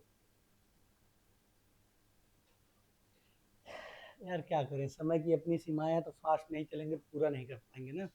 आप लोग प्लीज मेरी मजबूरी को समझना ना। ठीक है, ये जिस्म बोझ से दबकर दोहरा हुआ होगा, मैं सजदे में नहीं था, आपको धोखा हुआ होगा। याद रखिएगा, मेरी भी मजबूरी है फास्ट चलना। ठीक है ना? चलो आगे चलो। सही इनफाइनाइट वैल्यू होगी। इफ एमपी बराबर एपी, एमपी और एपी बराबर होंगे तो इलास्टिसिटी क्या होगी? एमपी एपी बराबर होंगे तो ईपी वैल्यू होगी 1। कैसे होगी? अभी बताया था। देखो ये है, ये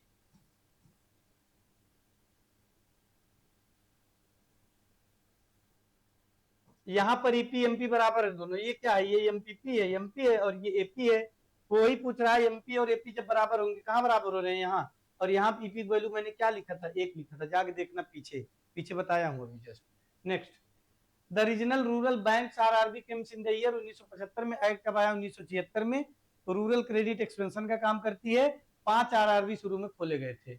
who is the chairman of small farmer development agency? SFDA के चेयरमैन कौन है? एसएफडीए के चेयरमैन याद रखिएगा, agriculture minister, agriculture officer, district collector. तो एग्रीकल्चर जो ऑफिसर होता है वो एसएफडीए का चेयरमैन होता है। Next, which is not a source of agriculture finance in India? Bharat में कृषि वित्त का सोर्स कौन सा नहीं है? तो कोऑपरेटिव सोसाइटीज हैं, कमर्शियल बैंक भी देती हैं, रीजनल रूरल बैंक्स भी देती हैं। विच is not the source of agriculture finance in India? सब देती हैं, इसमें नन ऑफ दीज सही है ना, सब रूरल क्रेडिट देती हैं। Okay, in classical production function when average product is increasing, मतलब जब एवरेज प्रोडक्ट इंक्रीज होगा तो क्या होगा?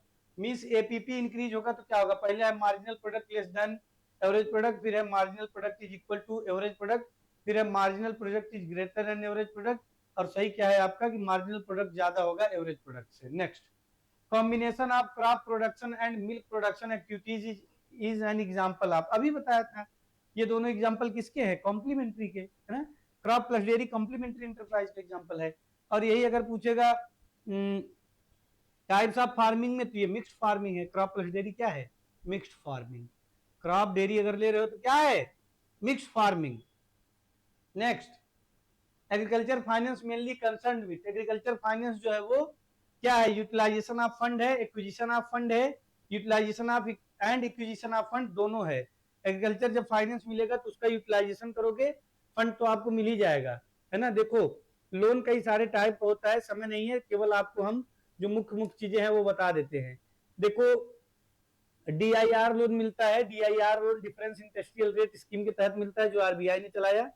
उसके बाद आपको याद रखना है, सबसे पहला जो क्रेडिट का सिस्टम बना वो कोऑपरेटिव क्रेडिट सोसाइटी बनी 1904 में। उसके बाद फिर आपको याद रखना है, on the basis of time span loan 3 type का, short term, medium term, long term. ये आपको याद रखना है, जो शॉर्ट टर्म होता है वो कितने के लिए दिया जाता है? 1.5 वर्ष के लिए, 1.5 से 5 वर्ष के लिए मीडियम टर्म, और more than 20 years, 20 years or even more, ये दिया जाता है लॉन्ग टर्म, याद रखिएगा। और क्रॉप प्रोडक्शन जो लोन है वो शॉर्ट टर्म लोन की कैटेगरी में आता है। इसको सीजनल एग्रीकल्चर ऑपरेशन लोन के नाम से भी जानते हैं। On the basis of purpose में मार्केटिंग लोन है, कंजम्पशन लोन है। तो मार्केटिंग लोन जो याद रखिएगा, एफसीआई के रिसिप्ट भी दिया जाता है। और एफसीआई अभी मैंने पीछे बताया था, रूरल क्रेडिट एक्सपेंशन का भी काम करती है, मींस ग्रामीण क्षेत्रों में वित्त उपलब्धि भी कराती है। ओके, नेक्स्ट है particular want is satiable is explained by. तो ये एलडीएमयू शो करता है, मतलब कि law of diminishing marginal utility, मतलब एक समय ऐसा आता है कि जब हमारी इच्छाएं हैं जो वो क्या होती हैं? तृप्त हो जाती हैं। ओके, नेक्स्ट है the concept of consumer surplus was given by. Consumer surplus का कॉन्सेप्ट किसने दिया? अल्फ्रेड मार्शल ने कंज्यूमर सरप्लस का कॉन्सेप्ट दिया था, याद रखिएगा। Okay, Adam Smith father of economics है। The concept of indifference curve technique was given by. Indifference curve technique किसने दिया? जे आर हिक्स ने दिया। अल्फ्रेड मार्शल ये क्या है? इन्होंने कल्याण संबंधी डिफिनेशन दी। और एडम स्मिथ क्या है? फादर ऑफ इकोनॉमिक्स है। Okay, next, elasticity of demand for given goods is, given goods के लिए इलास्टिसिटी ऑफ डिमांड कैसी होती है? Comparatively in elastic. और एग्रीकल्चरल जो प्रोडक्ट होते हैं उनकी जो डिमांड होती है रिलेटिवली इन इलास्टिक होती है। और एग्रीकल्चर में जो फार्मर्स हैं उनकी कैश की डिमांड इन इलास्टिक होती है। ये किसने बताया? एग्रीकल्चर में जो फार्मर्स हैं उनकी कैश की डिमांड इन इलास्टिक होती है, ये बताया किसने? ये बताया, याद रखिएगा, पीएन माथुर और इजैकिल ने। इजैकिल जानते हो, हॉलीवुड मूवी देखे होगे तो इजैकिल का कैरेक्टर सुने होगे। इजैकिल जो है वो इससे माना जाता था कि उनका कनेक्शन डायरेक्ट ईसा मसीह से है। जैसे अगर आप जानते हो जो इस्लाम है वो ये मानता है कि दुनिया की जो ओरिजिन हुई, उत्पत्ति हुई है, वो किससे हुई है? आदम और एडम से ना, एडम से। तो एडम्स कौन थे? एडम्स जो है वो हेवन में रहते थे, और हेवन में एक दिन एक सेब गिरा तो वो उठा के चोरी से खा लिए। उनको लगा किसी को पता नहीं चलेगा, ऐसा पानी पीऊंगा खुदा भी नहीं जान पाएगा। लेकिन जो अल्लाह ताला थे उनको पता चल गया, तो एडम्स को उन्होंने कह दिया तुम यहाँ रहने काबिल नहीं हो, जाओ जमीन। एक लाइन आपने सुनी होगी ना कि हजारों ख्वाहिशें ऐसी कि हर ख्वाहिश पे दम निकले, बहुत निकले मेरे अरमा मगर फिर भी कम निकले, निकलना खुल्द से आदम का सुनते आए हैं, लेकिन बड़े बेआबरू होकर तेरे कूचे से हम निकले। तो निकलना खुल्द से सुनते आए हैं आदम का, लेकिन यही है, खुल्द मतलब है हेवन, और एडम्स का मतलब एडम्स आदम। आदम को स्वर्ग से निकाल दिया गया था, क्यों? क्योंकि स्वर्ग की सेब की चोरी कर ली थी उन्होंने। तो वही है पीएन माथुर और इजैकिल। इजैकिल जो है वो, इन्होंने ये बताया कि जो फार्मर्स के कैश की नीड होती है वो कैसी होती है? In elastic. चलो आगे। परफेक्टली इलास्टिक डिमांड के केस में ईपी याद रखिएगा क्या होगा? इनफाइनाइट। ओके। और इन इलास्टिक केस में क्या होगा? Zero. Price discrimination is seen in the market situation. देखो प्राइस डिस्क्रिमिनेशन कब होगा? जब कोई एक व्यक्ति किसी वस्तु को बेचने वाला हो और वो वस्तु और किसी दूसरे के पास ना हो। जैसे मान लो मैं इस पेन को केवल बेचता हूं, मेरे अलावा ये पेन और किसी के पास नहीं है, तो मैं चाहूंगा, जिस व्यक्ति को चाहूंगा, जितने दाम में चाहूंगा उतने में बेचूंगा। बेचूंगा कि नहीं बेचूंगा? तो प्राइस डिस्क्रिमिनेशन हमेशा होता है किस केस में? प्राइस डिस्क्रिमिनेशन हमेशा होता है मोनोपोली मार्केट के केस में। डुओपोली मार्केट का मतलब है जब केवल दो बेचने वाले व्यक्ति हों। डुओपोली का मतलब है जब केवल दो खरीदने वाले हों। ओलिगोपोली का मतलब है कि दो से अधिक बेचने वाले हों। ओलिगोपोली का मतलब है कि दो से अधिक खरीदने वाले हों। मोनोपोली का मतलब है केवल एक व्यक्ति बेचने वाला हो। मोनोपोली का मतलब है केवल एक ही व्यक्ति खरीदने वाला हो। बायलेटरल मोनोपोली क्या कहलाती है? एक ही व्यक्ति बेचे, एक ही व्यक्ति खरीदे। और परफेक्ट कंपटीशन किस में होता है? तो परफेक्ट कंपटीशन याद रखिएगा, परफेक्ट मार्केट में हमेशा परफेक्ट कंपटीशन होता है। On the basis of degree of competition में मार्केट दो टाइप में क्लासिफाई किया गया है, परफेक्ट मार्केट, इम्परफेक्ट मार्केट। और परफेक्ट मार्केट क्या होता है? जिसमें प्राइसेस की बायर एंड सेलर को परफेक्ट नॉलेज होती है, साउंड साइंटिफिक नॉलेज होती है, वो मार्केट कौन सा मार्केट कहलाता है? Perfect market. और इम्परफेक्ट मार्केट में, तो परफेक्ट मार्केट की कंडीशन जिस मार्केट में ना हो वो इम्परफेक्ट मार्केट है। और परफेक्ट मार्केट में, इम्परफेक्ट मार्केट की सब टाइप है, monopoly, monopoly, duopoly, duopoly, oligopoly, oligopoly, monopolistic competition. ये सब इम्परफेक्ट मार्केट के टाइप है, याद रखना, अगर आ जाए तो गलत नहीं होना चाहिए। और प्राइस डिस्क्रिमिनेशन किसमें देखने को मिलेगा? मोनोपोली मार्केट में। Next, the theory of monopolistic competition was written by. Monopolistic competition की थियरी किसने लिखी? तो याद रखिएगा ई एच चैम्बरलिन ने लिखी मोनोपोलिस्टिक कंपटीशन की theory. J M Keynes, father of modern economics. Laissez faire capitalistic economy means laissez faire या कैपिटलिस्टिक इकोनॉमी का मतलब क्या होता है? हस्तक्षेप या पूंजीवादी अर्थव्यवस्था का मतलब होता है इकोनॉमी विदाउट फॉरेन ट्रेड, मतलब बिना विदेशी व्यापार के जो इकोनॉमी होती है उसको हम क्या बोलते हैं? लाइसेंस फेयर और थियरी और लाइसेंस फेयर और कैपिटलिस्टिक इकोनॉमी। ठीक है ना? आंसर करते रहो आप लोग भी, पता तो चले मुझे कि जिंदा हो, है ना? तो जिंदा हो तो जिंदा नजर आना जरूरी है ना। Next, a profit maximising firm must always produce at output level where. तो ये अभी बताया था मैंने, देखो ये बताया था, भूल गए हो तो पता नहीं। इसमें मार्जिनल रेवेन्यू होता है मोर देन मार्जिनल कास्ट के, इसमें marginal revenue equal to marginal cost. तो जब मार्जिनल रेवेन्यू मार्जिनल कास्ट के बराबर होता है तो याद रखिएगा a profit maximising firm must always produce at on output level where, जहां पर मार्जिनल रेवेन्यू मार्जिनल कास्ट के बराबर होता है वहां पर हमें प्रोडक्शन कॉन्टिन्यूअस रखना चाहिए। ठीक है ना? अब यूनिट फर्स्ट में ये, यूनिट सेकंड में ये, यूनिट थर्ड में क्या होगा? मार्जिनल रेवेन्यू कम हो जाएगा किससे? मार्जिनल कास्ट से। Next, next the concept of indifference curve technique was given by. Indifference curve की टेक्निक किसने दिया? जे आर हिक्स ने। Adam Smith, father of economics. Alfred Marshall, ये क्या दिया? तो welfare related definition. Next, the substitution effect was explained by, substitution effect किसने explain किया? हिक्स एंड स्लैटस्की ने। Next, price dilution refers to, price dilution का मतलब क्या होता है?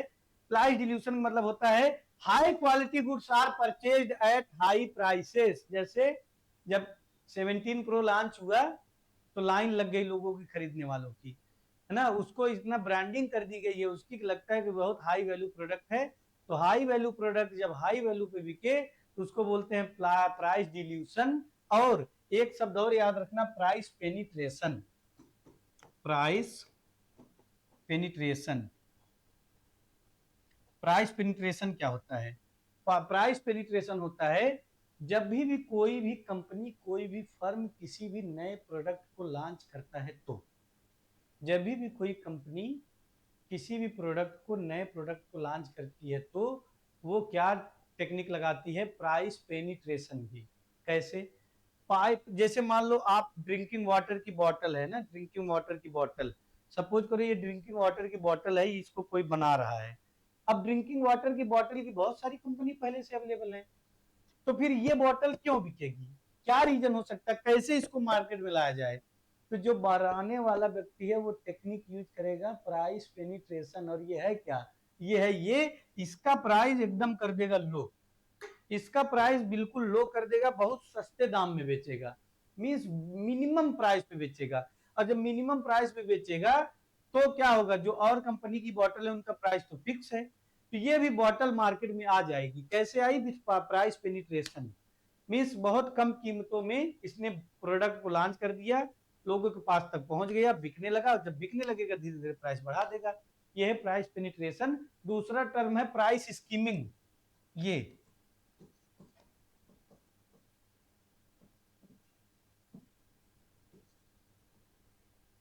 क्या हो गया भाई, क्यों नहीं चल रहा?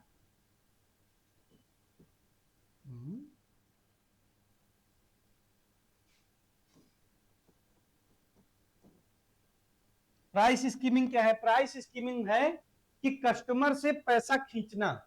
कस्टमर से पैसा खींच कैसे सकता है कोई भी प्रोडक्ट बनाकर? आप कोई ऐसा प्रोडक्ट बनाओ जो यूनिक हो। यूनिक मतलब जैसे देखो अभी फोन है ना, तो ये फोन आप जब रखोगे कहीं पर, जैसे ये हाथ है, यहाँ पे रखेंगे तभी ये टिकेगा, मतलब इसको रखने के लिए कोई सरफेस चाहिए। अगर कोई सरफेस नहीं होगा तो ये फोन नहीं टिकेगा। तो इस फोन की कीमत नॉर्मल होगी। मान लो इन फ्यूचर कोई कंपनी ऐसा फोन बनाती है जिसको जहां पे ऐसे छोड़ दो वहीं टिक जाए, मतलब ग्रेविटी से बैलेंस हो जाए। सपोज करो कोई कंपनी बना देती है ग्रेविटी से बैलेंस, मतलब यहाँ पे रख दे तो यहीं पे टिक जाए फोन, ग्रेविटी को बैलेंस कर दे, फोन टिक जाएगा। तो अगर ऐसा फोन आता है तो जो कंपनी बनाएगी स्टार्टिंग में वो खूब बहुत हाई प्राइसेस पे बेचेगी, सारा मार्केट का पैसा खींच लेगी। ये टेक्निक कहलाती है प्राइस स्कीमिंग। जब तक कोई दूसरी कंपनी ऐसा फोन बनाने सोचेगी तब तक वो इतना पैसा कमा चुकी होगी कि कस्टमर के पास से सब पैसा खींच लेगी। That is price skimming. तो ये प्राइस स्कीमिंग कि किसी भी प्रोडक्ट की बहुत हाई वैल्यू, मींस नया कोई प्रोडक्ट लाना और हाई वैल्यू में सेल करना, प्राइस स्कीमिंग। पुराना कोई प्रोडक्ट है उससे रिलेटेड प्रोडक्ट ला रहे हो, मार्केट में उतारना है आपको, फिर उसके लिए क्या करोगे? Price penetration. अब हाई वैल्यू प्रोडक्ट जो है वो अगर ज्यादा कीमत पे बिकेंगे तो ये क्या कहलाता है? Price dilution. बताओ मुझे, price skimming, price penetration, price dilution समझ में आया या नहीं आया? बताओ भाई। Next, the cross demand curve for substitute. Substitute के लिए क्रॉस डिमांड कर्व कैसा होता है? कॉन्केव होता है, याद रखिएगा, ठीक है। और जो यूनिटरी इलास्टिक डिमांड होती है उसका जो कर्व है वो कैसा बनता है? तो याद रखिएगा वो रेक्टेंगुलर हाइपरबोला बनता है। कैसा? Rectangular hyperbola. Rectangular rectangular hyperbola बनता है। रेक्टेंगुलर हाइपरबोला बनता है, ये आप याद रखना, इंपॉर्टेंट है। जो आपका यूनिटरी इलास्टिक डिमांड होती है, unitary elastic demand, unitary elastic demand के केस में, यूनिटरी इलास्टिक डिमांड के केस में जो ग्राफ बनेगा वो कैसा बनेगा? Rectangular hyperbola. इंपॉर्टेंट है, याद रखना। The cross demand curve for complement, complement के लिए कॉन्केव बनता है, ठीक है, okay. The demand for the agriculture labour refers to, अभी मैंने बताया ना आपका, types of demand, market demand, aggregate demand, derived demand, autonomous demand, company demand, industry demand. उसके बाद cross demand, income demand, price demand, demand के type है ये। तो डिराइव डिमांड क्या होती है? जैसे सपोज करो आपको क्रॉप प्रोडक्शन अगर ज्यादा करना है तो ज्यादा लेबर चाहिए, ज्यादा इंसेक्टिसाइड चाहिए, पेस्टिसाइड चाहिए। तो किसी भी फाइनल प्रोडक्ट को बनाने में जिन चीजों की डिमांड होती है वो किस में आती है, वो कहलाती है डिराइव डिमांड। जैसे हमें एग्रीकल्चर में अगर क्रॉप प्रोडक्शन करना है तो लेबर की डिमांड हमको बढ़ जाएगी, ज्यादा क्रॉप प्रोडक्शन ज्यादा लेबर की डिमांड, तो लेबर की डिमांड एग्रीकल्चर में किस में आएगी, डिराइव डिमांड में। ऐसे इंसेक्टिसाइड पेस्टिसाइड की भी डिमांड किस में आएगी, derive demand. Okay, which of the following is are the features of monopolistic market competition। तो मोनोपोलिस्टिक मार्केट कंपटीशन में मैंने बताया था कि large number of buyer and seller होंगे, डिफरेंशिएटेड प्रोडक्ट होगा और हेट्रोजीनियस नेचर का प्रोडक्ट होगा। तो पहला ऑप्शन क्या है, large number of buyer seller सही है, प्रोडक्ट डिफरेंशिएशन होगा सही है, हेट्रोजीनियस नेचर के प्रोडक्ट होंगे सब सही है। नेक्स्ट नेक्स्ट है एडीबी, एशियन डेवलपमेंट बैंक बनी। अब यहाँ पे देखो सबसे पहले तो आईडीआरडी या world bank, world bank, world bank का जो स्थापना हुआ वो ब्रेटन वुड्स कन्वेंशन के दौरान हुआ 1944-45 ना। ओके, और ब्रेटन वुड्स कन्वेंशन के दौरान हुआ। वर्तमान में इसके प्रेसिडेंट अजय बंगा हैं। और वर्ल्ड बैंक का काम क्या है, जो भी इसकी मेंबर्स कंट्रीज हैं उनको लोन उपलब्ध कराता है, क्रेडिट देता है, जिससे उनकी सोशियो इकोनॉमिक डेवलपमेंट हो सके। सेकेंड वर्ल्ड वॉर के बाद जो कंट्रियां प्रभावित हुई बेसिकली उनकी हेल्प करता था। उसके बाद फिर वर्ल्ड बैंक का दूसरा नाम आईबीआरडी है, international bank for reconstruction and development. याद रखिएगा ये रूरल नहीं है, रिकंस्ट्रक्शन है। International bank for reconstruction and development world bank का पूरा नाम है। फिर आईएमएफ, इंटरनेशनल मॉनिटरी फंड, और जो वर्ल्ड बैंक है इसको हम सिस्टर बॉडी कहते हैं दोनों को ना। ओके, और इसका हेडक्वार्टर वाशिंगटन डीसी में, अजय बंगा इस समय प्रेसिडेंट है। उसके बाद आपको याद रखना एडीबी, एशियन डेवलपमेंट बैंक कब बना, 1966 में। फिर आपका याद रखिएगा आरआरबी, रीजनल रूरल बैंक, ये कब बना, ये बना 1975 में। एक्ट कब आता है, 1976 में। फिर एसबीआई, एसबीआई 1955 में। उसके बाद फिर आपको याद रखना आरबीआई, आरबीआई का एक्ट आता है 1934 में। 1934 में आरबीआई स्टेब्लिश होती है 1935 में। नेशनलाइजेशन होता है 1949 में। और पहला नेशनलाइजेशन 14 बड़े बैंकों का कब होता है, 1969 में। और दूसरी बार नेशनलाइजेशन होता है 6 बड़े बैंकों का 1980 में। तो first spell of nationalisation, second spell of nationalisation, RBI 1934, स्थापना 35, 49 में राष्ट्रीयकरण, एसबीआई 55, आरआरबी 1975, वर्ल्ड बैंक जो है वो 1944-45, आईडीबी एशियन डेवलपमेंट बैंक 1966। उसके बाद लीड बैंक स्कीम याद रखिएगा, लीड बैंक स्कीम भी 1969 में। उसके बाद लीड बैंक स्कीम याद रखिएगा, ये कोई बैंक नहीं है, ये योजना है, इसको भी याद रखना है। जो डिस्ट्रिक्ट में लीड बैंक होती है, जिनकी ब्रांचेस सबसे अधिक होती हैं, उनको लीड बैंक के नाम से हम जानते हैं ना। एफकेएफ नार्मन की समिति की सिफारिश पर यह शुरू किया गया। उसके बाद फिर आपको याद रखना नाबार्ड, 12 जुलाई 1982, national bank for reconstruction, national bank for agriculture and rural development. ये हो गया पूरा बैंक। नेक्स्ट नेक्स्ट है limit, limit pricing theory was formulated bye, limit pricing theory किसने दी, तो लिमिट प्राइसिंग थियरी याद रखिएगा जियोबेन ने दी। ओके, ठीक। लीनियर प्रोग्रामिंग, लीनियर प्रोग्रामिंग क्या है, ये एक टेक्निक है, याद रखिएगा। लीनियर प्रोग्रामिंग क्या है, एक technique. Next, LDBs fall under the category of land development bank, याद रखिएगा ये कोऑपरेटिव बैंक्स की कैटेगरी में आती है, लैंड डेवलपमेंट बैंक ना। लैंड डेवलपमेंट बैंक किस कैटेगरी में आती है, कोऑपरेटिव बैंक्स की कैटेगरी में आती है। और लैंड डेवलपमेंट बैंक याद रखिएगा लॉन्ग टर्म लोन देती है। और सबसे पहला लैंड डेवलपमेंट बैंक कहाँ खोला गया, पंजाब में 1931 में।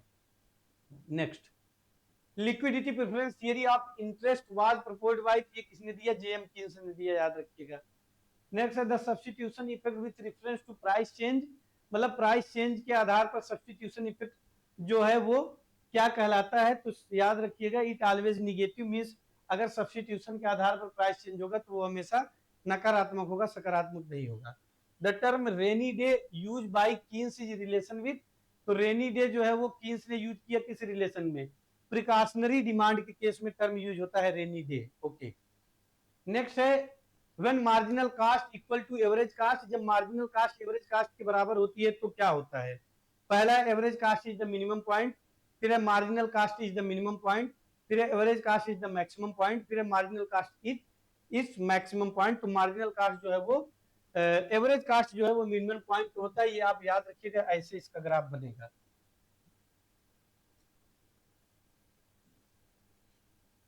ये जो है मार्जिनल कास्ट है, तो याद रखिएगा जो मार्जिनल कास्ट का कर्व होता है वो एवरेज कास्ट के कर्व को मिनिमम पॉइंट पे काटता है, ये आपको याद रखना है। मार्जिनल कास्ट का जो कर्व है वो एवरेज कास्ट के कर्व को कहाँ काटेगा, मिनिमम पॉइंट पे। कास्ट क्या होता है, कास्ट, कास्ट थोड़ा सा बता देते हैं ना, पूछा जाता है। देखो, total amount of money incurred in production process is known as cost. Means किसी भी वस्तु के उत्पादन में लगने वाले कुल रुपए को हम क्या कहते हैं, कास्ट कीमत कहते हैं। ठीक है, ओके। कास्ट बहुत सारे टाइप का है, लेकिन जो दो ज्यादा पूछा जाता है वो मैं बता देता हूँ आपको। देखो, ये याद रखना, जो अभी ग्राफ बनाया था कि जो एवरेज कास्ट कर्व है उसको मार्जिनल कास्ट कर्व कहाँ पे काटता है, मिनिमम पॉइंट। कास्ट क्या है ये बता दिया मैंने आपको। फिर आप याद रखिएगा फिक्स्ड कास्ट। फिक्स्ड कास्ट क्या होता है, फिक्स्ड कास्ट, फिर वेरिएबल कास्ट, ये दोनों सबसे ज्यादा पूछे जाने वाले कास्ट है। फिक्स्ड कास्ट क्या होता है, फिक्स्ड कास्ट होता है fixed cost are for fixed input, fixed cost do not change with the level of output change. मतलब फिक्स्ड कास्ट जो है आउटपुट के बदलने से बदलता नहीं है, फिक्स्ड कास्ट हमेशा सेम रहता है। जैसे जो फार्म बिल्डिंग है, लैंड है, मशीनरी है, लैंड रेंट है, इंश्योरेंस है, ये सब किसमें आता है, फिक्स्ड कास्ट में।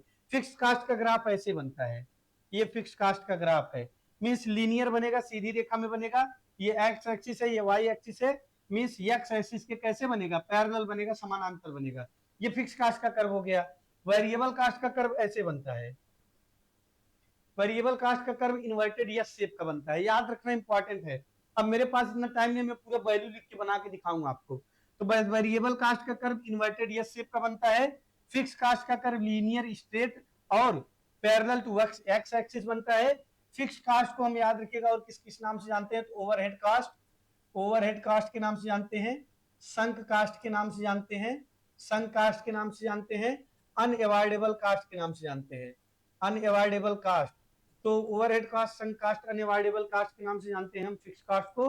वेरिएबल कास्ट को किस किस नाम से जानते हैं, वेरिएबल कास्ट को हम जानते हैं प्राइम कास्ट के नाम से, और ये यूपीपीसीएस में एसटीएम पूछा गया था, प्राइम कास्ट के नाम से जानते हैं। फिर इसको अवॉइडेबल कास्ट के नाम से जानते हैं, अवॉइडेबल कास्ट के नाम से भी जानते हैं। अकाउंटिंग कास्ट के नाम से जानते हैं इसको, अकाउंटिंग कास्ट के नाम से जानते हैं। रनिंग कास्ट के नाम से जानते हैं, रनिंग कास्ट के नाम से जानते हैं। वर्किंग कास्ट के नाम से जानते हैं, वर्किंग कास्ट के नाम से जानते हैं।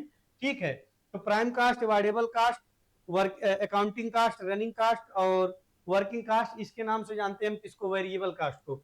वेरिएबल कास्ट का ग्राफ कैसे बनेगा, inverted S shape, inverted S shape का बनेगा, इन्वर्टेड यस शेप का। और फिक्स कास्ट का कैसे बनेगा, लीनियर, और कैसे बनेगा, पैरेलल टू एक्स एक्सिस, सीधी रेखा में बनेगा। याद रखिएगा। फिर उसके बाद मार्जिनल कास्ट क्या होती है, तो मार्जिनल कास्ट याद रखिएगा, लास्ट यूनिट के प्रोडक्शन में या वन एक्स्ट्रा यूनिट प्रोड्यूस करने में जो कास्ट लगती है उसको मार्जिनल कास्ट कहते हैं। अपॉर्चुनिटी कास्ट क्या होती है, अपॉर्चुनिटी कास्ट है बेस्ट अल्टरनेटिव कास्ट को अपॉर्चुनिटी कास्ट के नाम से जानते हैं। This is all about cast. Next, the example of derived demand is, derived demand labour की डिमांड जो है वो डिराइव्ड डिमांड है, डिमांड फॉर लेबर। ठीक है, ओके। लोन्स ऑब्टेन फ्रॉम पान brokers is pledging movable properties card, मतलब अगर अपनी चल संपत्ति को देख के लोन ले रहे हो तो क्या कहलाएगा, चैटल लोन कहलाता है। इंपॉर्टेंट है, ये भी क्वेश्चन पूछा गया है। Next, which of the following is not one among the 5 CS, तो सब बता देते हैं। 3R, 3RS, फिर 5 CS, 7 PS, ये नाम सुना होगा आपने ना। तो 3RS क्या है, repayment capacity, risk bearing ability, और उसके बाद return from the investment. 5 CS क्या है, तो 5 CS याद रखिएगा, करेक्टर है, कैपेसिटी है, कॉमन सेंस है, करेक्टर है, कैपेसिटी है, कॉमन सेंस है, और उसके बाद करेक्टर है, कैपेसिटी है, कॉमन सेंस है, और कंडीशन है। करेक्टर है, कैपेसिटी है, कॉमन सेंस है, कंडीशन है, एक और है भी आगे आपको बता दूंगा मैं। ठीक है,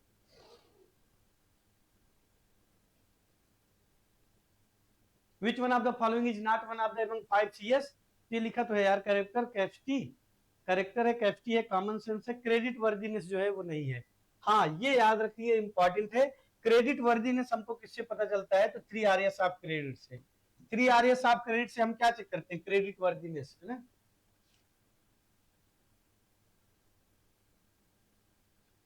विच one of the following is equated as double edge knife, double edge knife किसको कहते हैं, रीढ़ को। कैसे, रीढ़ लोगे आप तो रीढ़ लेके आप ग्रो भी कर सकते हो, और ऐसा भी हो सकता है कि रीढ़ लो, बिजनेस में लगाओ, बिजनेस फेल हो जाए, धड़ाम से नीचे आ जाओ, तो इसको इसलिए डबल एज नाइफ कहते हैं।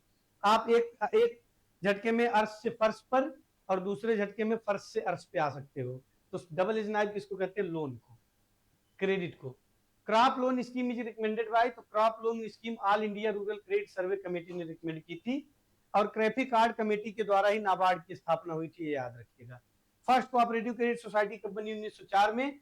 अब यहाँ पे आप ध्यान से देख लो, father of cooperative movement F Nicholson है। 1904 में कोऑपरेटिव क्रेडिट सोसाइटी बनी, 1904 में ही कोऑपरेटिव सोसाइटी बनी, और जो 1904 में सोसाइटी बनी उसमें 1912 में सुधार हुआ। 1912 में सुधार हुआ, उसके लिए उसको चेक करने के लिए 1914 मैकलेगन कमेटी बनी।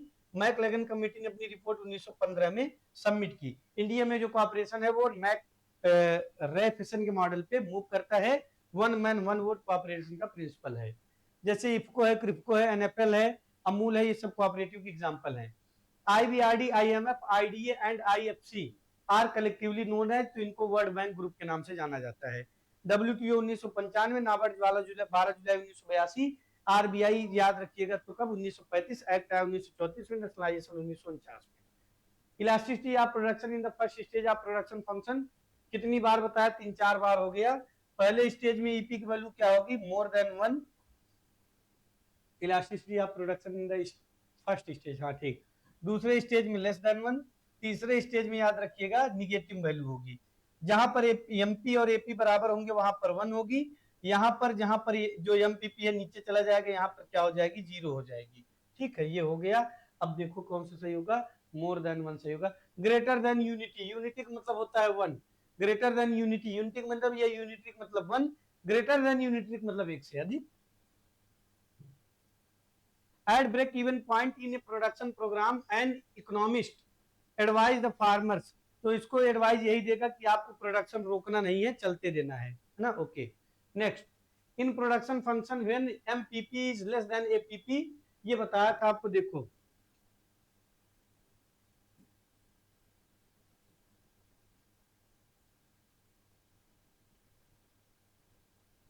अब देखो, ये एमपीपी है, ये एपीपी है, और ये टीपीपी है।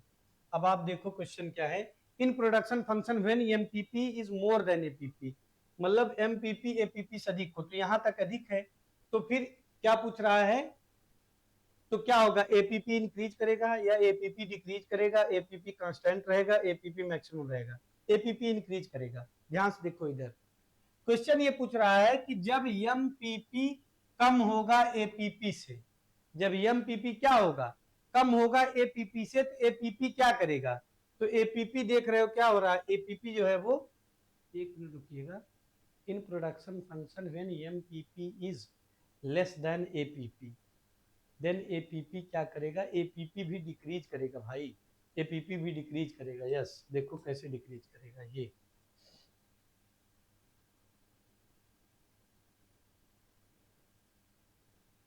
क्वेश्चन पूछ रहा है। देखो, जब प्रोडक्शन फंक्शन में एमपीपी कम होगा एपीपी से, एमपीपी, ये एमपीपी है, ध्यान से देखना ना, समझना आप।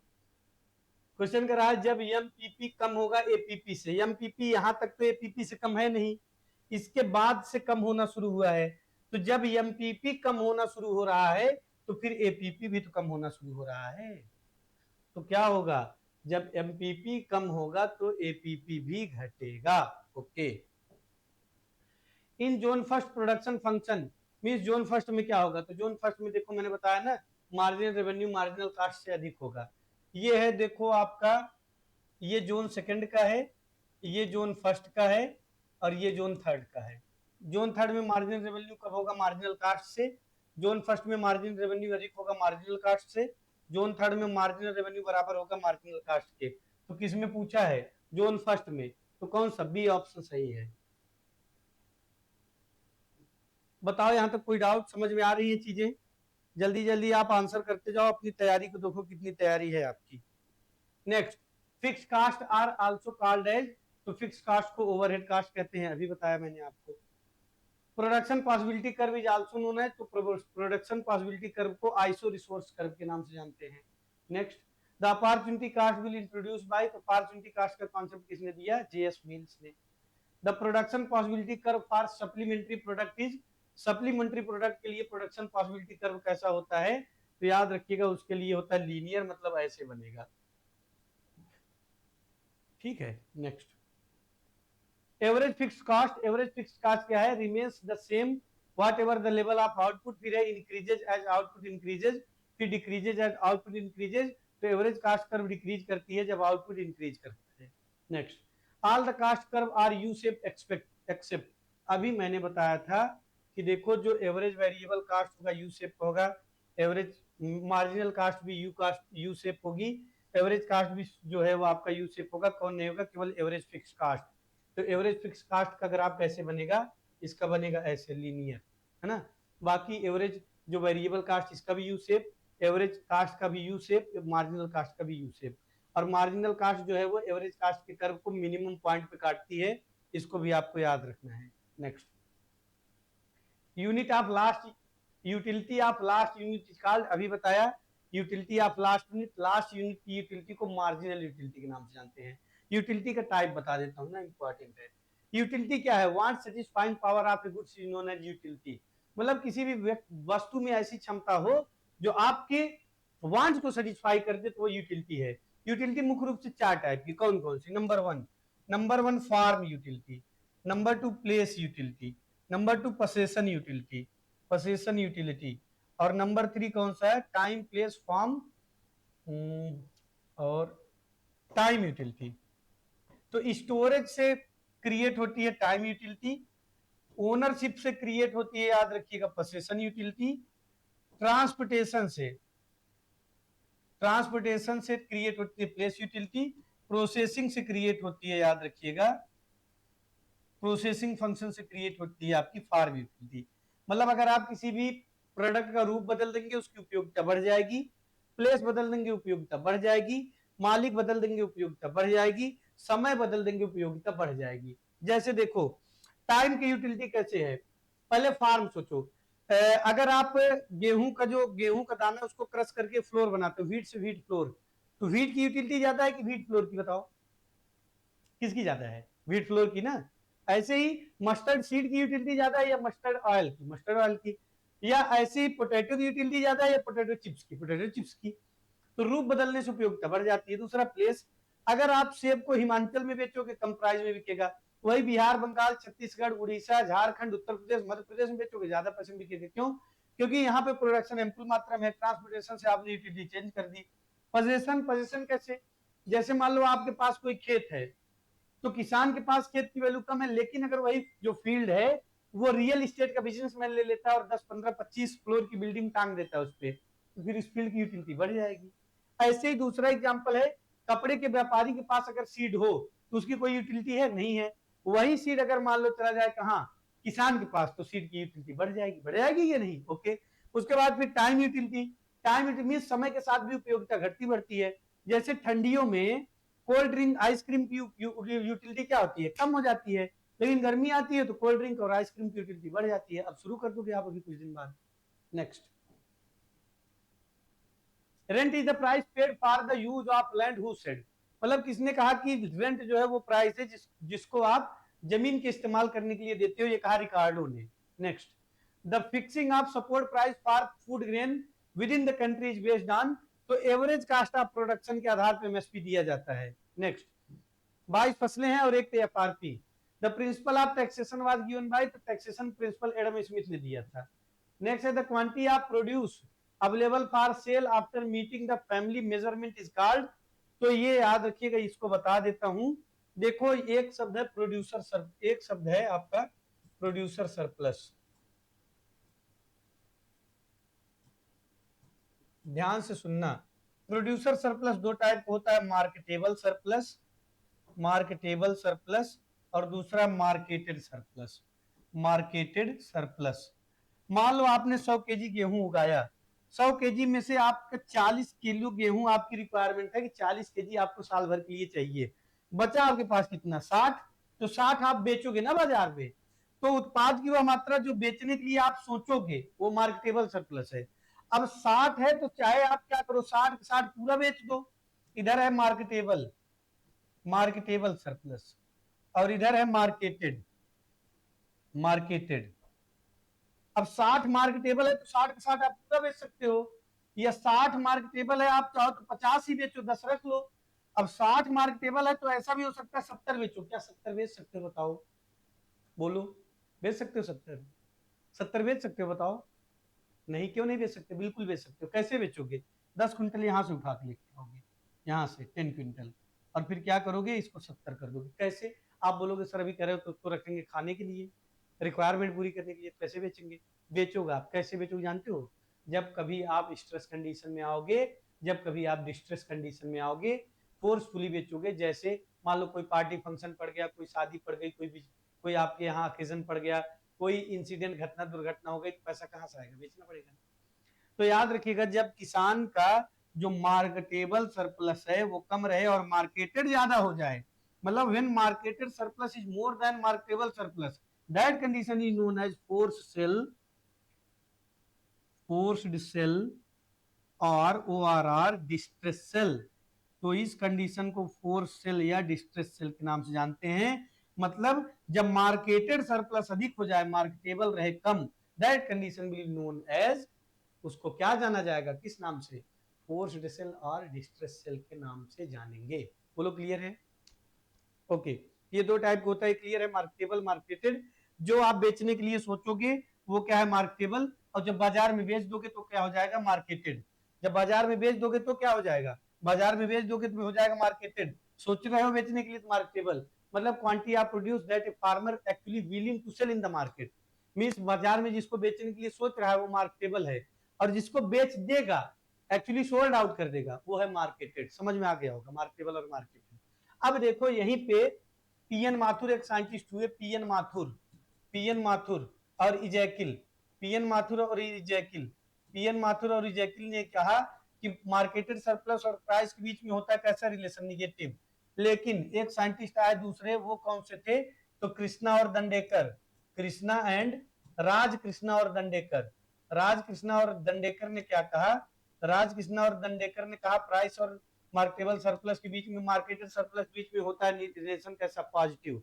तो एक लोग ने कहा इनवर्स रिलेशन होता है निगेटिव, एक ने कहा होता है पॉजिटिव। तो दोनों होता है, दोनों का रिगार्डिंग याद रखिएगा, ठीक है ना? Okay,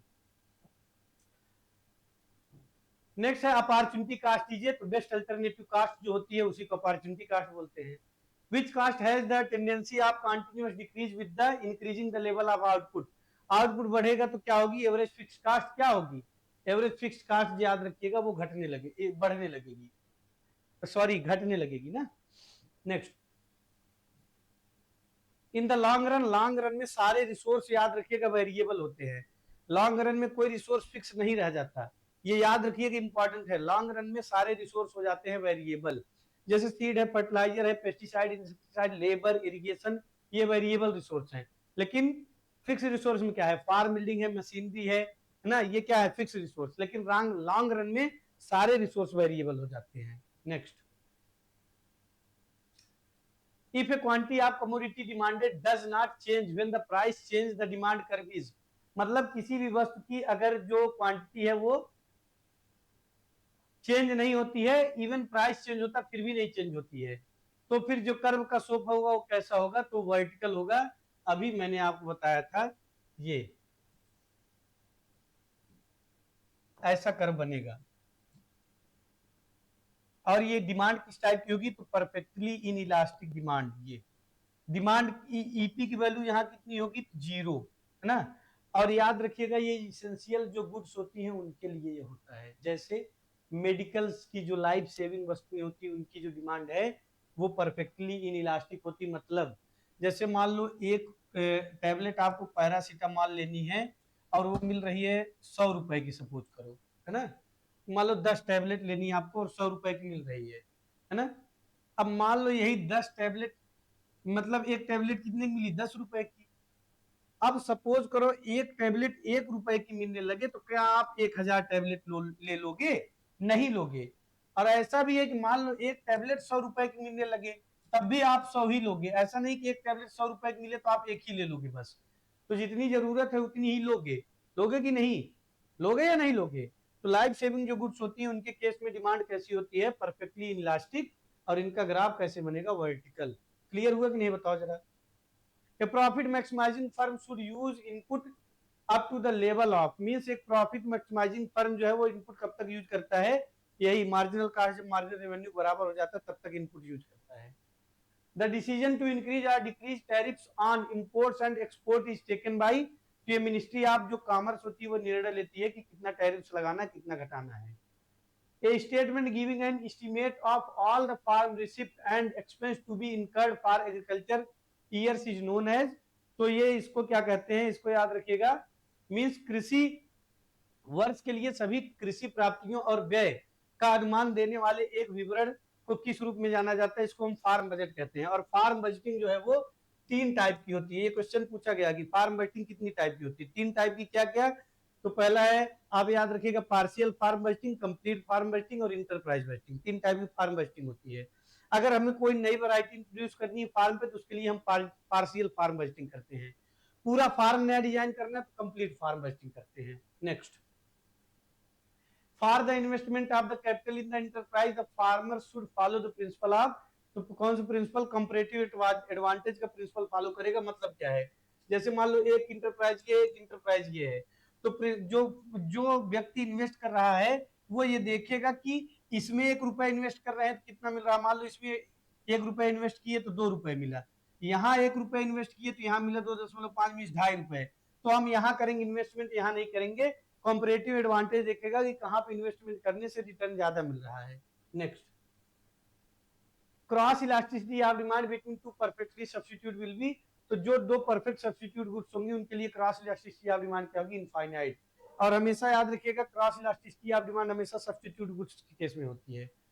as isoquant represents the various input combination that can, means isoquant various input representation को, वेरियस इनपुट को रिप्रेजेंट करता है, तो किस लेवल पर? जहां पर जो प्रोडक्ट है उनका आउटपुट सेम हो जाए तो उस पॉइंट को हम आइसोक्वांट पॉइंट कहते हैं।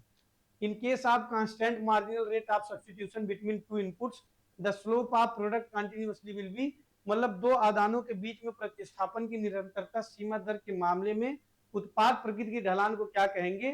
तो वो हमेशा बढ़ेगी, इंक्रीज करेगी। Next, the inflection point on the total physical product curve will be at the point of where, तो याद रखिएगा इन्फ्लेक्शन पॉइंट कहाँ होता है? जहां पर एमपीपी हाईएस्ट होता है, ये बताया था, याद रखना, भूलना नहीं, क्वेश्चन आ जाए तो कर देना। ये पॉइंट होता है जहां पर एमपीपी हाईएस्ट होता है, वही पॉइंट क्या होता है? वही पॉइंट इन्फ्लेक्शन पॉइंट कहलाता है। और इन्फ्लेक्शन पॉइंट उस पॉइंट को कहते हैं जहां पर टीपीपी अपना कर्वेचर जोन फर्स्ट में चेंज करता है। Next, which one of the following cost is not an example of fixed cost, fixed cost का एग्जांपल कौन सा नहीं है? तो याद रखिएगा जो इंटरेस्ट है वो फिक्स्ड कास्ट का एग्जांपल नहीं है, क्योंकि कैपिटल पे इंटरेस्ट घटता बढ़ता रहता है। रेंटल पेमेंट इंटरेस्ट ये फिक्स्ड कास्ट है, salary of top management fixed cost है, डिप्रिसिएशन फिक्स्ड कास्ट है, और डिप्रिसिएशन हमेशा जो एग्रीकल्चरल इंप्लीमेंट्स होते हैं उनका 10% माना जाता है। Next, the decision with the respect to explain to expansion of the production depends on, mean जो उत्पादन है उसका विस्तार किस पे निर्भर करता है? तो वो मार्जिनल कॉस्ट पे निर्भर करता है। The law of equity marginality tells that the price of the commodity falls, मतलब अगर वस्तु का प्राइस जो है वो गिरेगा तो मोर यूनिट विल बी वाट, अधिक यूनिट हमको खरीदनी पड़ेगी। In case of inferior goods that income effect is, तो इंफीरियर गुड्स के केस में इनकम इफेक्ट निगेटिव हो जाता है। आप ये बताओ, अगर आपकी आय बहुत ज्यादा बढ़ेगी, एक थियरी है उसमें एक साइंटिस्ट ने ये बताया कि ये किसी भी व्यक्ति की आय बहुत ज्यादा बढ़ती है तो वो खाने पे पैसा कम खर्च करता है। आपके हिसाब से बताओ ये सही है कि गलत? अगर आपकी आय बढ़ेगी तो आप खाने पे पैसा कम खर्च करोगे, ये सही है कि गलत है? गलत है। कैसे गलत है? गलत नहीं है।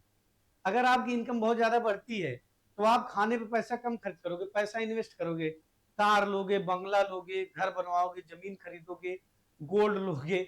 लेकिन जिसकी इनकम कम है, जैसे लेबर, एक दिन में वो 100, 500, 200, 400 कमाता है, सारा पैसा उसका खाने में चला जाता है। तो जब इनकम बढ़ती है तो फूड पे इन्वेस्टमेंट कम हो जाता है। सही है। Production function relates, production function किससे रिलेट करता है? इनपुट और आउटपुट मिला के प्रोडक्शन फंक्शन बनाते हैं।